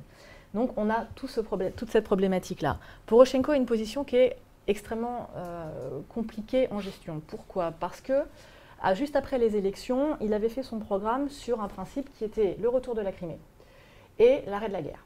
Donc c'était vraiment les deux points forts. Et tout ça très rapidement. 2 ans après, les mêmes. Donc il est extrêmement difficile pour lui de pouvoir dire « j'ai tenu ces principes-là ». Deuxième point, on nous l'avait présenté comme étant un leader, vraiment un leader populaire. Ça n'était pas le cas. Puisque au final, quand on regarde les taux de participation, il n'avait pas cette assise politique, aussi bien dans la population que dans son parti, suffisamment forte pour avoir les mains totalement déliées. Donc on est vraiment dans cette conjecture-là. À l'heure actuelle, il a un Premier ministre avec lequel il a de gros problèmes relationnels, à savoir Arseniy Yatsenyuk, qui a monté son parti, qui a donc toute une place, mais qui a vu sa popularité décroître et qui, à l'heure actuelle, est, selon les instituts de sondage et selon les moments, flirte avec les 2%. Voilà, ça vous donne à peu près une petite note d'ambiance. Mais qui est tout de même, pour les Occidentaux, reconnu comme étant crédible parce qu'il a une culture de banquier d'affaires new-yorkais, il a une compatibilité dans la gestion des affaires et dans ce que l'on va en attendre. Donc il a fait tout un gros travail sur la corruption. Donc quand on y était, après être revenu, nous avons assisté à différentes conférences où il nous disait que ça y est, la corruption était éradiquée. Nous avons éradiqué la corruption. Voilà, qu'elle n'existait plus. Bon. Donc on est sur ces équilibres instables. Mais ce ne sont pas les deux seules forces en puissance. Vous avez Yulia Tymoshenko, donc, un petit peu l'étoile flétrie de la politique ukrainienne, qui ne s'est toujours pas remis de la défaite cuisante qu'elle a prise sur les présidentielles, qui s'est suivie des législatives, qui reste relativement en embuscade et qui aimerait bien remonter. Donc voilà. À côté de cela, vous avez différents partis plus ou moins populistes, plus ou moins radicaux qui ont émergé, notamment des Samopovitch ou autres. Et là, je pense qu'il faut faire un petit point vraiment clair pour comprendre que beaucoup d'Ukrainiens ont découvert leur patriotisme avec la crise, avec la guerre. Donc quand vous êtes dans un état de guerre, que votre économie est compliquée, que tout le monde vous dit que vous devez respecter les accords de Minsk, qui sont pour vous renoncer à votre souveraineté et donner une partie de votre territoire, forcément, vous allez avoir tendance à aller sur quelque chose de beaucoup plus nationaliste, beaucoup plus populiste. Et certains partis flattent quelque part cet élan-là, qui, à mon avis, est à prendre avec beaucoup de pincettes. On le voit un petit peu, les nationalismes montent un petit peu de partout, toujours quand on a des mal-être. Donc vous avez ces partis qui sont vraiment ukraino-ukrainiens, qui flirtent sur cette vague. Intervient dans cet échiquier Misha Saakashvili, qui est un personnage relativement frais, qui travaille justement sur cette corde populiste et qui permet d'adhérer à une certaine partie de la population. Mais là, il ne serait pas amusant de faire l'impasse sur les oligarques, évidemment, qui eux aussi veulent pouvoir avoir un impact en politique interne. C'est ce que vous allez avoir notamment avec Kolomoïski, donc l'ancien gouverneur de Dniepropetrovsk, qui a réussi à faire monter un parti, Ukrop, pour pouvoir faire un contre-pouvoir. Donc vous avez vraiment une structure politique totalement morcelée, avec des calculs de politique interne, de politique politicienne, comme on le dirait ici, avec des créations de partis qui servent, qui sont vraiment contextuels. Typiquement, pour les dernières municipales, vous aviez plus de 104 partis, avec certains qui ne sont créés que par des gros partis, donc le bloc Poroshenko ou autres, pour faire des contre-pouvoirs, pour aller faire une dissolution des voix. Donc au final, pour ne pas avoir quelque chose de réellement gouvernable en tant que tel. Poroshenko a cette problématique, notamment de la décentralisation. Un petit mot rapide. La décentralisation a toujours été, dans le vocabulaire du gouvernement, associée au vote du statut spécial. Ce qui fait qu'ils en étaient à dire, on ne peut voter la décentralisation sans le statut spécial, forcément inacceptable pour la population. Sauf que, sans décentralisation, impossible de soulager Kiev du poids économique des régions. Donc c'est très compliqué. Oui, mais si on vote la décentralisation, vous risquez d'avoir un effet de baronnie qui va se créer, avec une prise de pouvoir économique et de facto politique des différents clans oligarchiques en place. Donc on est à l'heure actuelle avec un jeu où les juristes s'arrachent les cheveux pour essayer de trouver une forme juridique que l'on n'appellerait pas complètement de la décentralisation, mais qui serait tout de même de la décentralisation, pour économiquement sauver le soldat Kiev. On en est exactement là. Au-delà de ça, Petro Poroshenko, avant les Panama Papers, donc, a fait une tentative, donc les deux hommes que vous voyez là, sont un exemple assez patent de ce qui s'est passé. Donc vous avez donc deux députés qui font partie du bloc Poroshenko, qui initialement faisaient partie du bloc Poroshenko, Firsov et Tomenko, qui avaient pris un petit peu de distance avec le parti et qui avaient entre autres un discours extrêmement critique vis-à-vis de Poroshenko, de ses amitiés, de ses alliances et d'affaires de corruption. Lors de la réunion du parti, il a été décidé en interne de les démettre de leur mandat. Et ils les ont démis de leur mandat en s'appuyant sur le fait que la Constitution ne l'interdisait pas. Certes, mais rien ne l'autorise non plus. Et deux autres membres du parti ont été élus, tout cela a pris 48 heures. Ce qui a été pris avec une certaine, avec quelque part pragmatisme et lucidité, par beaucoup, comme une tentative de monopolisation du pouvoir par le président Poroshenko, alors qu'on est dans une constitution parlementaire. Ce qui pose quand même un vrai problème en termes de structure démocratique et de gestion de la démocratie. Donc dans cette affaire-là, Yatsenyuk, qui avait quand même beaucoup de plomb dans l'aile et qui était passé sur le vote de confiance ou de non-confiance avec une relative difficulté, a quelque part gagné au moins 6 mois d'existence de vie, puisque ces apparitions un petit peu, ces actions trop visibles du président, on l'ont rendu beaucoup plus sympathique aux autres en disant au moins lui fait un contre-pouvoir. Donc gardons-le. Ce qui a permis aussi, là on a vu peut-être, moi j'en ai vu au moins passer 5, propositions de nouveaux gouvernements qui étaient poussées par le bloc Poroshenko. Sauf que les gens qui faisaient partie de ces fuites de constitution de gouvernement s'empressaient de dire non, non, je ne suis pas au courant, non, non, ce sont des bruits, parce qu'il y avait une telle pression et la population commençait à avoir ce tel ressentiment en disant mais il y a une captation du pouvoir, c'est ce que l'on a connu avant, même avant 2004, après la révolution orange, etc. On n'en veut pas. Donc avec une prise de distance même des hommes politiques en interne. Donc on est à l'heure actuelle dans une structure politique qui n'a pas de majorité réelle, qui va un petit peu comme elle avance et qui navigue à vue, avec une situation économique extrêmement compliquée. Les Panama Papers arrivent par-dessus. Donc la position du président Poroshenko expliquant que si la société Rochen est passée, mais c'est parce que personne ne voulait l'acheter, est quand même d'une crédibilité extrêmement limite. Et par ailleurs, le moment où il a créé donc, la compagnie qui lui permet de faire de l'offshore et de faire une exfiltration de ses fonds arrive juste au moment, dans la semaine qui suit une des plus grosses défaites militaires qui a traumatisé les Ukrainiens. En profitant d'un effet médiatique, quelque part, lui est passé sous les lignes de radar. Ça a été vraiment mal vécu. Et là encore, quand vous discutez avec les Ukrainiens, donc ceux que l'on connaît, que ce soit des politologues, que ce soit des analystes ou des relations que l'on peut avoir, donc dont ce n'est pas le métier de faire de l'analyse, certains, moi, me disent, pour la première fois, nous sommes inquiets de cette tentative de captation de pouvoir. Bon, c'est tout de même des gens que je n'ai pas entendu me dire qu'ils étaient inquiets depuis 24 mois. Ce qui donne un petit peu une échelle. Donc, on a vraiment ce sentiment-là de dire, mais qu'allons-nous faire? Où allons-nous? Alors après, tous les calculs politiques s'envisagent. On parlait aussi d'une union sacrée entre Tymoshenko et Kolomoïski pour faire une force politique suffisante pour pouvoir avoir une majorité à la Rada et renverser le système, ce qui ferait un petit peu le retour du clan oligarchique de Dniepropetrovsk, ce qui n'est pas inenvisageable. Donc à l'heure actuelle, tout est à peu près pensable ou même imaginable et faisable dans les recompositions des équilibres politiques, puisqu'en réalité, il n'y en a pas fondamentalement. Là, je pense que quelque part, tu parlais du référendum tout à l'heure, très rapidement, pour les Ukrainiens, les Panama Papers tombent au plus mauvais moment avec ce référendum. Et eux voient ça comme un rejet, encore une fois. Donc comment est-ce qu'ils vont gérer ce qu'ils vont percevoir comme un rejet de l'Union européenne autrement que par une montée nationaliste? Donc ça veut, encore une fois, moi je m'interroge, je ne suis pas là pour avoir un parti pro autre, mais ce sont des questions qui vont réellement se poser de comment envisager et gérer l'après. Donc voilà, rapidement, et peut-être on va laisser le temps aux questions, parce que j'ai pas de montre, donc je ne sais absolument pas où j'en suis dans le temps. 10 minutes 32 secondes.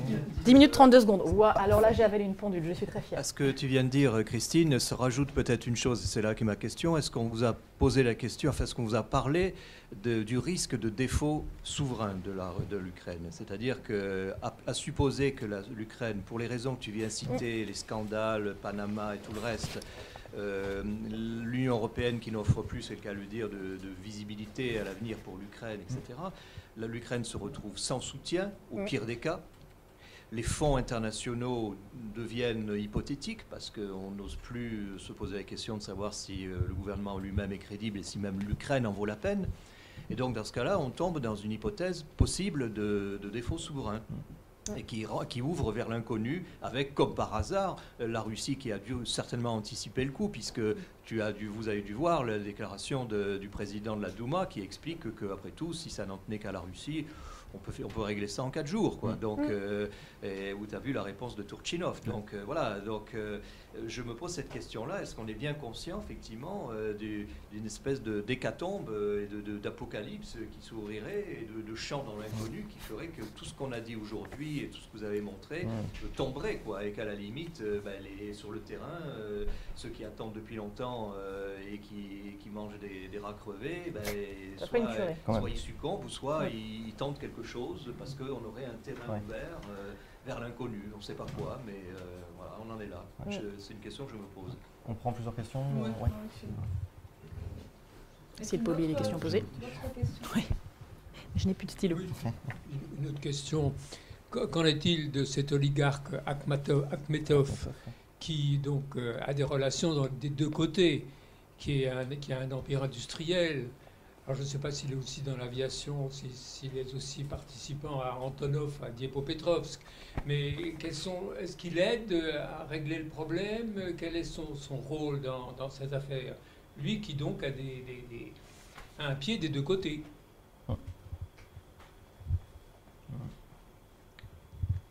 Une troisième question.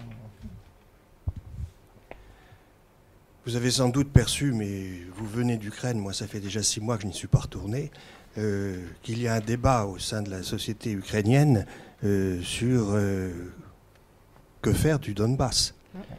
Et au fond, c'est que vous parliez de patates chaudes, que chacun essaie de se refiler. Les Russes ont évidemment avantage à laisser le poids de cette économie sinistrée. et qui sera difficilement récupérable aux Ukrainiens. Il y a bien des Ukrainiens qui se disent que bon, on pourrait s'en passer, et certains disent même qu'il y a un conflit entre deux principes de droit international, le respect de la souveraineté et l'intégrité territoriale. Est-ce qu'il ne faut pas sacrifier l'intégrité territoriale pour au moins sauvegarder la souveraineté?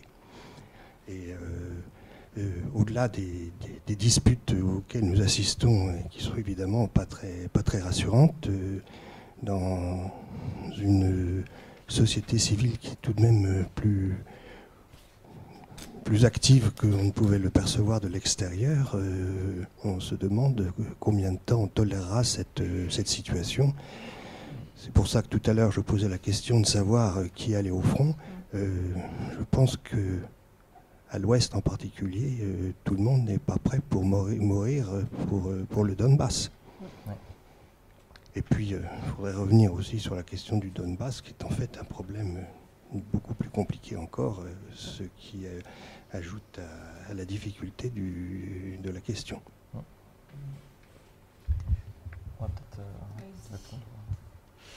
répondre. Tu veux l'ordre Commencer, oui, sur la question du default. Bah, le défaut, oui, c'est... non, ça va. Ah, si vous m'entendez, ça va. Oui, c'est quelque chose qui est envisagé par certains analystes, mais qui fait mauvais effet de dire réellement. C'est-à-dire de dire, voilà, si on est en défaut de paiement, on fait quoi? Que se passe-t-il? Maintenant, c'est le jeu de la Russie, bien sûr. Là, le fait d'avoir voulu empêcher le versement du FMI en expliquant que non, parce que le pays était en défaut de paiement, vu qu'eux-mêmes avaient refusé d'avoir une dévaluation de 20% de leurs emprunts, c'était bien l'idée, c'est de poser une problématique économique encore plus forte. Et quelque part, s'il n'y a pas d'occupation territoriale accrue, de faire un travail de sape en underground suffisant pour qu'on arrive à un État failli et que cet État failli soit au mieux un entre-deux, enfin au pire un entre-deux et au mieux une coquille vide dans laquelle on peut faire plus ou moins ce que l'on veut. Bon, ce qui amène... Alors, du coup, les deux questions dans ma réponse vont un peu se télescoper. Je suis désolée si mon propos peut paraître un peu brouillon, mais la situation est elle-même un petit peu complexe. Donc, ce qui amène la population à se dire, voilà, qu'est-ce que l'on fait? Non, on ne veut pas laisser le territoire à la Russie, mais si c'est pour mourir avec, on va peut-être réfléchir à deux fois. C'est aussi pour cette raison-là que certains ont poussé pour ne pas aller en avant sur les accords de Minsk et ne pas récupérer toute cette zone parce qu'économiquement, c'est insoutenable. Donc on a cette partie-là. Par contre, si vous parlez de ça aux hommes qui sont allés sur le front, eux vont vous dire on n'a pas perdu nos amis, on n'a pas perdu des bouts de notre corps parce qu'il y a énormément de blessés et d'amputés. On n'est pas là depuis 18 mois pour rien. Donc il est hors de question que vous avez un des mouvements, entre autres de volontaires, qui s'appelle Jusqu'à la victoire. Comme son nom l'indique. Et à côté de ça, je discutais avant de venir avec un des volontaires avec qui je suis en contact, mais qui est lui beaucoup plus au sud, et qui me disait, alors encore une fois, ce sont des sources non officielles et à prendre avec toutes les pincettes en termes de chiffres qu'il faut, mais que depuis le début du mois, ils en étaient à 122 blessés, 33 morts. Voilà. Mais, encore une fois, sources de volontaires, donc qui ne sont pas des sources officielles, dans quelle mesure le décompte est fait. Mais tous ces gens-là ne peuvent pas accepter que. Et au contraire, on a un ressentiment énorme pour le fait de dire c'est pas grave, allez-y, donnez le Donbass, basta, parce que disent, mais attendez, dans les chancelleries, vous refusez de voir que l'on meurt. Donc pour eux, ça n'est pas acceptable. Et c'est là où il y a vraiment un hiatus, où il y a vraiment cette complexité entre ceux qui sont des gens qui disent non, il faut que l'on nous aide, et des autres qui disent oui, mais économiquement, on ne pourra pas. Donc peut-être qu'il faut réfléchir autrement, ou peut-être qu'on peut trouver un petit peu une vision intermédiaire. Alors du coup, ça repose la question, ceux qui veulent se battre jusqu'au bout, ils le font pour la beauté du geste, ou est-ce qu'il y a un calcul géopolitique? Non, pas pour le soldat qui est là depuis septembre 2014. C'est vraiment du premier. C'est de la beauté du... Même pas pour le soldat de base, je pense. Pour des hommes comme Turchinov, oui, qui sont relativement dangereux, qui ont eu des prises de position qui rappelaient on va buter les terroristes jusque dans les chiottes de Vladimir Poutine. Oui, pour ce genre de personnes, oui, il y a un revanchisme très clair qui est une ligne aujourd'hui entre le militarisme ambiant et la victimisation du conflit en Ukraine, pour l'Ukraine, pour Kiev. Il y a réellement une vague politique sur laquelle les politiciens surfent, ça c'est évident. Après, dans les faits, est-ce qu'on ira jusqu'à une reprise pour le moment, il n'y a pas de germe potentiel d'une reprise du conflit vers la reprise militaire. On ne va pas repasser dans une phase chaude du conflit. C'est aujourd'hui, et ça paraît invraisemblable.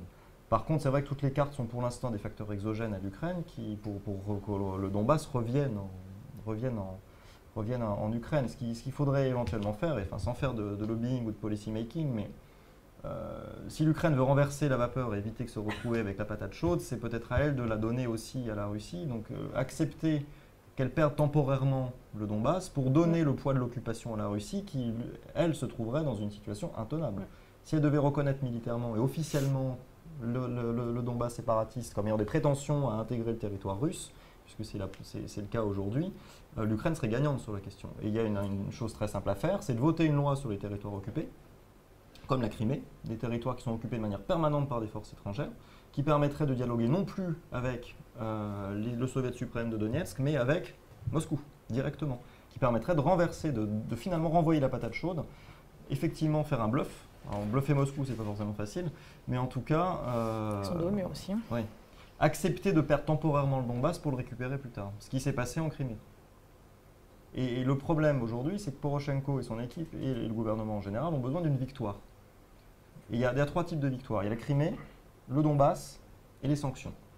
Les réformes. Les réformes, complètement impossibles tant que l'équipe est en place. La Crimée, c'est du très long terme. Il ne reste que le Donbass.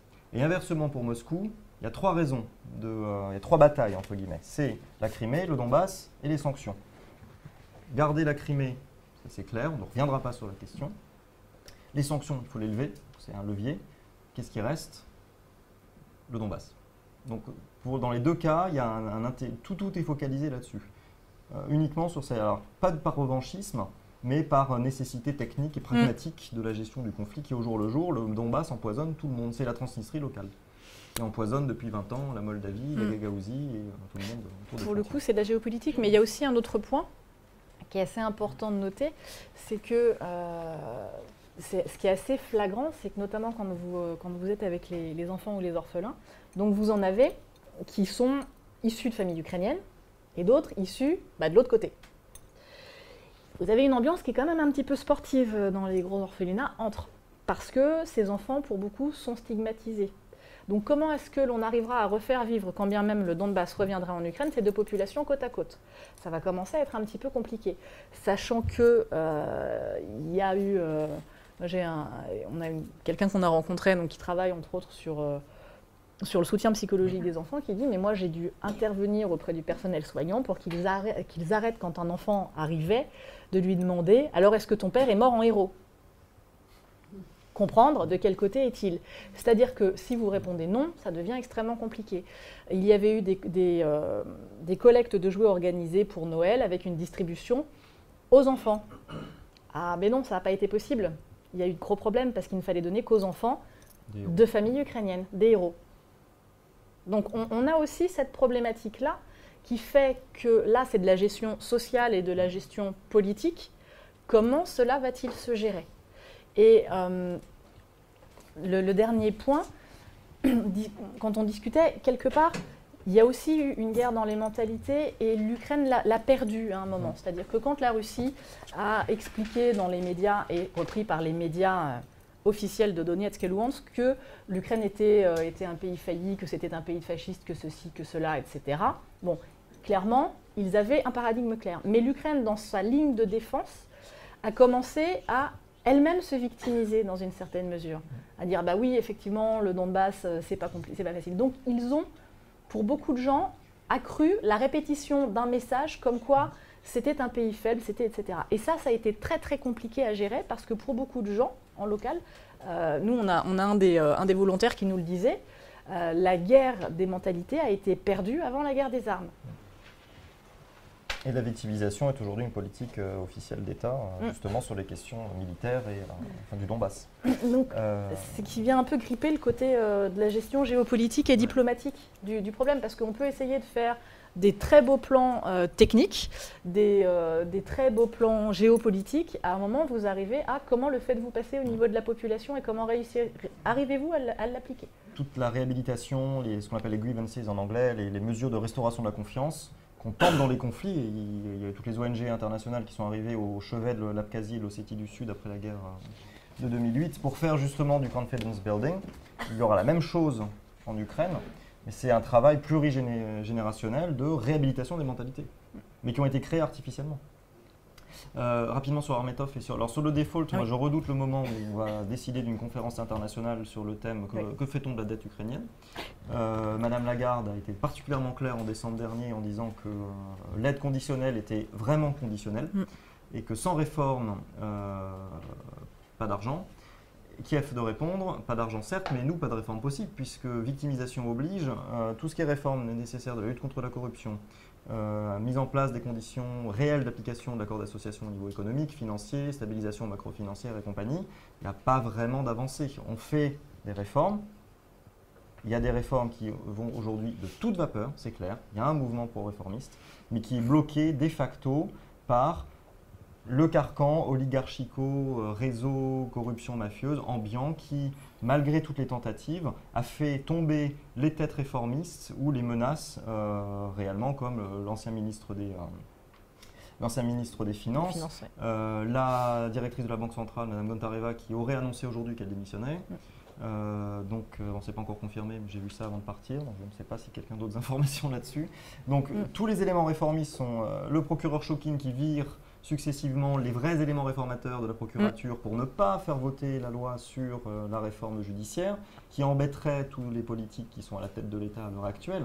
Donc tous les éléments, les vrais germes pro-réforme sont de toute manière mis en échec et dans l'impasse constamment. Ce qui fait qu'aujourd'hui, à part la victimisation, il ne reste malheureusement pas grand-chose au mouvement de réforme. Et sur Armetov, c'est un peu le magicien local dans la région du Donbass. C'est à la fois le sauveur avec les convois humanitaires, c'est le héros qui a, grâce à son bataillon, sauvé le Donbass de l'invasion russe, qui a effectivement eu un rôle à la fois militaire, économique et aujourd'hui politique, qui a toujours été. Il contrôle une partie des troupes du bloc d'opposition et fait la pluie et le beau temps dans les équilibres locaux, au niveau oligarchique, au niveau politique. Si Yatsenyuk est encore en place aujourd'hui, c'est parce qu'il y a eu un accord entre Poroshenko, Armetov et Kolomoïski. C'est uniquement pour ça. C'est pas parce que les caméras de l'Occident l'ont présenté comme une défiance ou je ne sais quoi. C'est que les équilibres oligarchiques prévalent de toute manière et Armetov est aujourd'hui un des magiciens de la Troïka qui contrôle l'État aujourd'hui. Et Yatsenyuk avait aussi une valeur ajoutée par rapport au FMI. Oui. Donc c'est aussi pour ça qu'il est rentré dans ce deal-là. Parce que s'il n'avait pas eu cette valeur ajoutée, je pense qu'il aurait été passablement remplacé. Dernier petit point sur les financements. À l'heure actuelle, le plus gros investisseur en Ukraine est Chypre. Donc c'est quand même pas tout à fait anodin. Pourquoi ? Parce que même les oligarques locaux n'ont pas forcément confiance dans la structure de l'État, dans ses structures financières et fiscales. Donc on a une évasion des fonds qui passe par des structures offshore qui reviennent continuer à faire des business en zone. C'est-à-dire que même les flux économiques d'origine ukrainienne organisent une sortie pour se sauvegarder. Et les Panama Papers ont justement mis un coup de pied dans cette fourmilière, avec surtout Poroshenko. Mais dans une des fourmilières, et à mon avis, on a fourmis et termites. Hein. Donc, oui, parce que les sociétés type Mossack Fonseca, il y en a pas que. Il y en a énormément. D'autres questions ? On arrête. on Questions rapides, réponses rapides. Comment vous voyez dans l'ambroglio inextricable dans lequel on est À part le facteur exogène de la Russie qui déciderait d'être le sauveur du Donbass en le rendant aux Ukrainiens, promesse politique des accords de Minsk II, en se sauvant la face par l'intermédiaire d'une solution politique qui sera acceptée par Kiev, c'est à peu près la seule solution. De toute façon, le facteur sera exogène. Il viendra ni de Minsk II, ni de l'Ukraine. Aujourd'hui, ils sont bloqués. Les seuls plans, les petits projets ukrainiens à l'heure actuelle impliquent que soit on fédéralise le pays, c'est le plan une proposition de loi que le bloc d'opposition a déposée il n'y a pas une semaine, qui permettrait de mettre en place des structures administratives d'autogouvernance, on ne sait quoi, qui reviendrait à fédéraliser l'Ukraine, ou la donner aux oligarques. Ça, c'est le fameux plan Medvedchuk, qui n'existe pas jusqu'à preuve du contraire, que les politiques à la fois russes et ukrainiens ont été obligés de démentir pour dire qu'il n'existait pas vraiment, qui en gros donnerait... Lui donnant de facto une existence quand même il n'en aurait pas eu au préalable. Qui en gros reviendrait à donner le Donbass séparatiste à des gouverneurs acceptables par Kiev et par Moscou, donc Armetov et Yuri Boyko, en gros. Donc ça reviendrait à baroniser encore plus l'Ukraine. Une question Oh bah oui, Gérard, je t'en prie. Est-ce qu'il y a une relation entre le retrait de la Russie, de la Syrie? Est-ce que dans le principe de la patate chaude, c'est pas une prémisse justement de renvoyer la patate chaude du côté de l'Ukraine? Parce que moi je me pose quand même des questions sur un plan économique parce que ça coûte cher. Déjà le fait d'avoir pris donc la Crimée, donc avec beaucoup de retraités, donc ça a un coût, je dirais, donc sur l'économie donc russe. Je dirais continuer comme ça, il y a un certain moment, pas d'argent, on peut plus rien faire. Ouais, c'est les fameux 3 points dont je parlais, c'est soit sauver l'économie interne, soit garder la Crimée, soit garder le Donbass. Et le Donbass est aujourd'hui la solution rationnellement la plus légitime à rendre. Et sur le point Syrie-Ukraine, c'est ce que les Américains appellent le no linkage policy, donc il n'y a pas de lien entre les deux, ce qui veut dire en gros qu'il y a un linkage qui est clair. Et il n'y a qu'à lire les comptes rendus à la fois de la paradiplomatie américano-russe qui depuis mai 2015, où la première rencontre entre Kerry et Lavrov et Poutine, où Kerry se rend à Sochi, c'est la première fois qu'un diplomate américain depuis la crise se rend à l'invitation de la Russie pour discuter Ukraine, ce qui a été pris par le State Department américain comme une ouverture possible. Et a été décidé des choses dont on ne saura probablement jamais la réalité, mais qui ont clairement fait le lien entre Syrie et Ukraine. Je t'aide en Syrie, tu m'aides en Ukraine, on arrête de pousser pour un certain nombre de conditions. Ça ne veut pas dire lever les sanctions, qui sont gérées par le Trésor américain, qui ont fait une arme de politique étrangère, qui n'est pas contrôlée ni par le leadership ni par le Congrès. C'est vraiment le Trésor qui gère les sanctions américaines, mais au moins un allègement des conditions rhétoriques et techniques sur l'Ukraine. Et clairement, il y a eu un linkage qui va durer jusqu'à la fin du leadership. Ce qui est amusant avec la Russie, c'est que très souvent, lorsqu'il y a un point chaud qui commence à se cendrer un petit peu, il le devient moins, il y en a un autre qui éclate. Et ce qui vient de se passer, sur effectivement le Donbass, ensuite nous avons le phénomène de la Syrie, une arrivée époustouflante de la Russie dans la région, un départ il y a quelques jours, et comme par hasard il y a 8 jours, encore un feu qui se rallume dans le Haut-Karabakh. Vous n'allez pas me dire que la Russie n'est pas derrière. Il y a deux bases. Il y a deux bases russes. Non. C'est ça. Moscou contrôle. Il y a deux bases en Arménie. Oui, mais Moscou contrôle les équilibres stratégiques régionaux dans le Caucase. C'est l'hégémon régional, il n'y a pas de souci. Mais au niveau des équilibres militaires sur la colline du Karabakh, je ne pense pas que Moscou ait des éléments infiltrés. Ça fait 22 ans qu'ils sont là. Je pense qu'ils ont eu largement le temps de purger les éléments pro-russes et de faire en sorte que ce soit des provocations de chaque côté. Mais ils sont là. Jamais qui a commencé. Là, ils sont là. Mais ça, c'est le bargain depuis les années 2000. C'est on vend de l'armement de qualité supérieure à l'Azerbaïdjan et on donne en échange de l'armement inférieur à l'Arménie. Ça a toujours été le deal depuis, ça fait 15 ans. Donc non, ça c'est au niveau armement, conseil technique et compagnie. Mais je pense que les Arméniens et les Azerbaïdjanais sont suffisamment retranchés dans leur position et leur fort intérieur nationaliste pour se provoquer tout seuls les uns les autres. Et il y en a toutes les 3 semaines des montées de la tension sur le front.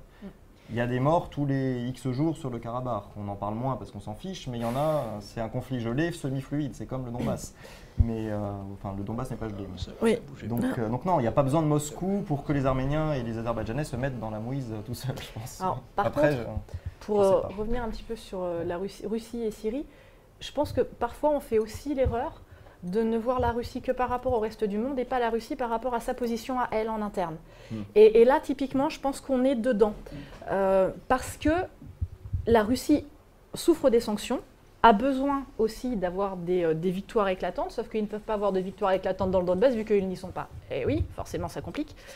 Ils avaient besoin aussi de revenir, d'expliquer à la communauté internationale qu'il était hors de question de les traiter comme un junior partner en termes de diplomatie, mais de les prendre comme un personnage de premier plan, et de faire une démonstration de puissance militaire. Typiquement, tout l'armement qui a été déployé naval, entre autres, c'était ça. C'était de démontrer c'était d'expliquer que les frappes étaient beaucoup plus efficaces. C'est aussi un moyen, alors qui coûte bien évidemment, mais de faire tourner une économie, certes, de manière totalement factice, mais nonobstant. Les usines tournent puisqu'il faut produire l'armement, puisque vous y allez. Donc on est dans cette démonstration-là. Il ne faut pas oublier aussi que pour eux, tout ce qui est terrorisme et radicalisation islamique, c'est quelque chose de compliqué en Russie. Parce qu'ils ont des attentats, parce qu'ils ont le Caucase qui n'est pas stable, parce qu'ils ne peuvent pas se permettre que cela arrive jusqu'à chez eux. Donc, en prenant la grande délicatesse classique connue en Russie, voilà, pourquoi ne pas prendre un marteau pour aller écraser une mouche? Allons-y. Et par contre, on va rentabiliser l'action. C'est-à-dire qu'on la rentabilise en interne, on assoit une popularité, on assoit... Et ça, je pense souvent, on a tendance à voir la Russie comme étant un personnage, à savoir Vladimir Poutine, et une vision impérialiste. Ça n'est pas que ça. C'est aussi une population qu'il faut gérer, c'est une population disparate, c'est un territoire compliqué, c'est une économie en souffrance. Et il faut réussir à maintenir tout ça, avec des équilibres politiques internes qui sont loin d'être aussi simples que ce que l'on veut bien voir. Donc la Syrie, par rapport au reste du monde, à l'Ukraine et à nous, certes, mais par rapport à eux aussi. Et le retrait, alors avec toutes les guillemets sur le retrait, parce que bon... complet, oui, si on veut. Partiel, beaucoup plus probable. Voilà. Permet aussi de faire un effet d'annonce qui fait de jouer comme un joueur d'échecs, de jouer à 4 coups. Quand ils disent « Ok, vous voulez gérer, nous, on a atteint une partie de nos objectifs, on part en retrait, vous serez obligé de passer par nous pour avoir la transition, mais on vous laisse la gérer. » Or, le discours de Vladimir Poutine, en septembre, quand il prend les Occidentaux en leur disant « Vous rendez-vous compte de ce que vous avez fait ?» en nous disant qu'on a joué aux apprentis sorciers au Moyen-Orient. Mais là, c'est la même chose. C'est-à-dire que la situation politique va être extrêmement compliquée à mettre en place derrière. Ils sont venus, ils ont fait les frappes, ils ont maintenu un certain nombre de choses. Ils prennent du repli en disant « Nous sommes raisonnables. Vous voulez gérer le compte politique? On prendra un avis, mais vous allez le gérer. Et quand vous aurez quelque chose d'absolument ingérable, on pourra vous pointer du doigt. Et on pourra dire « Ah, nous, on n'a pas pris parti. Donc, nous sommes un élément pacificateur. » Ce qui est un jeu à double bande avec l'Iran. L'offensive de paix, comme l'a appelé la diplomatie. Voilà. Et ça, je pense qu'il faut vraiment bien le voir. Clairement, c'est quelque chose qui a son importance. Juste une question. J'ai entendu donc, tout à fait récemment, hier ou avant-hier, le renforcement de la position de l'OTAN sur la ligne Pologne, etc. Dans la crainte effectivement du développement du matériel de la production russe en termes de matériel militaire, risquait d'amener sur un cursus de Troisième Guerre mondiale. Oui, bon après, oui, ça ferait un très beau film hollywoodien, mais il ne faut jamais sous-estimer le poids hiérarchico-administrativo-technique de l'OTAN qui, en réaction à retard de la perception de la menace de la Russie, finit par faire une prophétie autoréalisatrice et se rendre compte qu'il y a vraiment une menace. Parce que de l'autre côté de la frontière, les Russes se rendent compte qu'il y a potentiellement une menace par perception de l'OTAN, qui par prophétie autoréalisatrice se rend compte qu'il y a réellement une menace. Donc il y a en fait plus une question de perception de la menace que de menace réelle. Il y a beaucoup de rhétorique, il y a beaucoup d'esbrouf. Une violation directe de l'article 5 de la charte de l'OTAN de la part de la Russie, je pense qu'on n'en est pas dans un... Enfin, c'est pas la Troisième Guerre mondiale non plus. Par contre, de la déstabilisation infra-article 5, ce qui va obliger aussi une adaptation de ce que c'est que l'article 5 de la sécurité collective, enfin la défense collective, c'est des cyberattaques, c'est de la déstabilisation au niveau propagande, utilisation des médias sociaux, frappe ciblée sur des assets stratégiques des centrales, voilà, dans les pays baltes, en Pologne ou je ne sais quoi. L'utilisation de la 5e colonne dans tel pays qui, oui, passe sous le radar de la menace de l'article 5, mais sont aujourd'hui des éléments de déstabilisation russe dans son étranger proche qui estime avoir... Les cyberattaques échappant même au droit international on a même du mal à définir ce qu'est une cyberattaque et dans quelle mesure est-ce que l'on doit y répondre ou pas. Et là, on n'est pas prêt de trouver de solution puisque le manuel de Tallinn est sorti, mais finalement, on n'en amène pas puisque ça pose en plus un problème juridique. C'est-à-dire, typiquement, vous avez une cyberattaque qui est menée. Le droit de quel pays va s'appliquer? Celui du hacker, celui du lieu d'où il a hacké, celui du lieu où a porté l'attaque, ou alors les nationalités des différents FAI qui ont permis de transporter l'attaque. C'est un peu la piraterie locale. Là. Pour l'instant, c'est juste absolument ingérable. Donc c'est beaucoup plus simple de passer à ce niveau-là. Et là-dessus, l'Ukraine, par contre, à mon avis, était utilisée, parce qu'il ne faut quand même pas perdre de l'esprit que tout se capitalise. Notamment la Russie fait ça très très bien, de capitaliser les choses. Et il y a eu une cyberstratégie qui a été mise en place à visée géopolitique, très clairement, sur le Donbass, où on a eu cette diffusion de stratégie. Et quand on voit la façon dont cela a été mené, ça a été mené à tout niveau. Et moi, il ne me paraîtrait pas incohérent qu'aujourd'hui, on ait vraiment un audit, c'est-à-dire avec coût-bénéfice, pour arriver à affiner la stratégie, à savoir ce qui marchera le mieux, le moins bien. Il y a eu une évolution pendant les 2 ans de vraiment cette diffusion de stratégie pour aller toucher les gens. On a eu une personnalisation avec des études sur la population permettant de savoir qu'est-ce que l'on va aller pour adapter à tel public. Effectivement, on ne va pas parler de la même manière à quelqu'un qui a entre 15 et 25 ans, qui a une mère de famille, qui a un retraité. Il y a eu tout un système développé sur les smartphones. Exactement ce qui se passe sur le B2C, mais adapté à de la géopolitique. Et très clairement, on avait eu des précédents où il y avait eu des accompagnements de développement de cyberstratégie, que ce soit des attaques ou de la diffusion. Là, on a eu quelque chose à beaucoup plus grande échelle. Donc là, par contre, je pense qu'il y a quelque chose à creuser parce que c'est beaucoup plus simple d'aller travailler sur ces vecteurs-là qui ne rentrent pas dans les articles 5. Et moi, je prendrais assez facilement l'image les vieilles images que l'on avait et que moi je voyais chez ma grand-mère, où on voyait un énorme ours sur un tout petit vélo, le tout sur un fil. C'est un petit peu ça, parce que finalement, la position économique est un petit peu compliquée, on a une relative instabilité, mais on arrive à faire tenir tout ça en jouant des équilibres différents. Et l'ours, un très bon centre de gravité. Eh bien oui, mais on a tendance à l'oublier. Mais on est là-dedans. Oui. Ouais, et on est là-dedans. Donc à un moment, aller déclencher la 3e, et Hardy Petit, c'est pas l'intérêt de grand monde. Je dis pas déclencher, hein. Je dis de toute façon on a des ingrédients actuellement qui sont... Il y a une montée des périls, mais clairement en Syrie, après le crash de l'avion russe shooté par les Turcs, il y a eu ce moment d'effroi, on s'est dit mais qu'est-ce qu'on fait? Mais heureusement qu'une ligne rouge avait été mise en place entre Washington et Moscou pour justement gérer la question qu'est-ce qu'on fait en cas d'accident. Qu'est-ce qu'on fait si un avion s'approche trop d'un autre, fait mumuse et il y a un accident en vol? Qu'est-ce qu'on fait si quand les avions russes dans la mer Noire font des ronds autour des bateaux qui eux-mêmes font de l'OTAN qui eux-mêmes font des ronds, s'approchent un peu plus et s'il y a un accident, comment on gère? Et c'est justement le seuil d'accidents, de petits accidents qui pourraient provoquer des catastrophes. C'est l'effet papillon. C'est justement, il y a un raccourcissement de ce lien entre petits accidents potentiels et catastrophes mondiales. Et c'est le potentiel d'erreur justement entre les deux qui est aujourd'hui complètement resserré. Et heureusement qu'on discute encore. Heureusement qu'il n'y a pas d'isolation entre les États-Unis et la Russie. On se parle. En sous-main, ça travaille. Mais évidemment. Bien sûr. Et Kerry et Lavrov parlent main dans la main, très souvent au téléphone, plus que...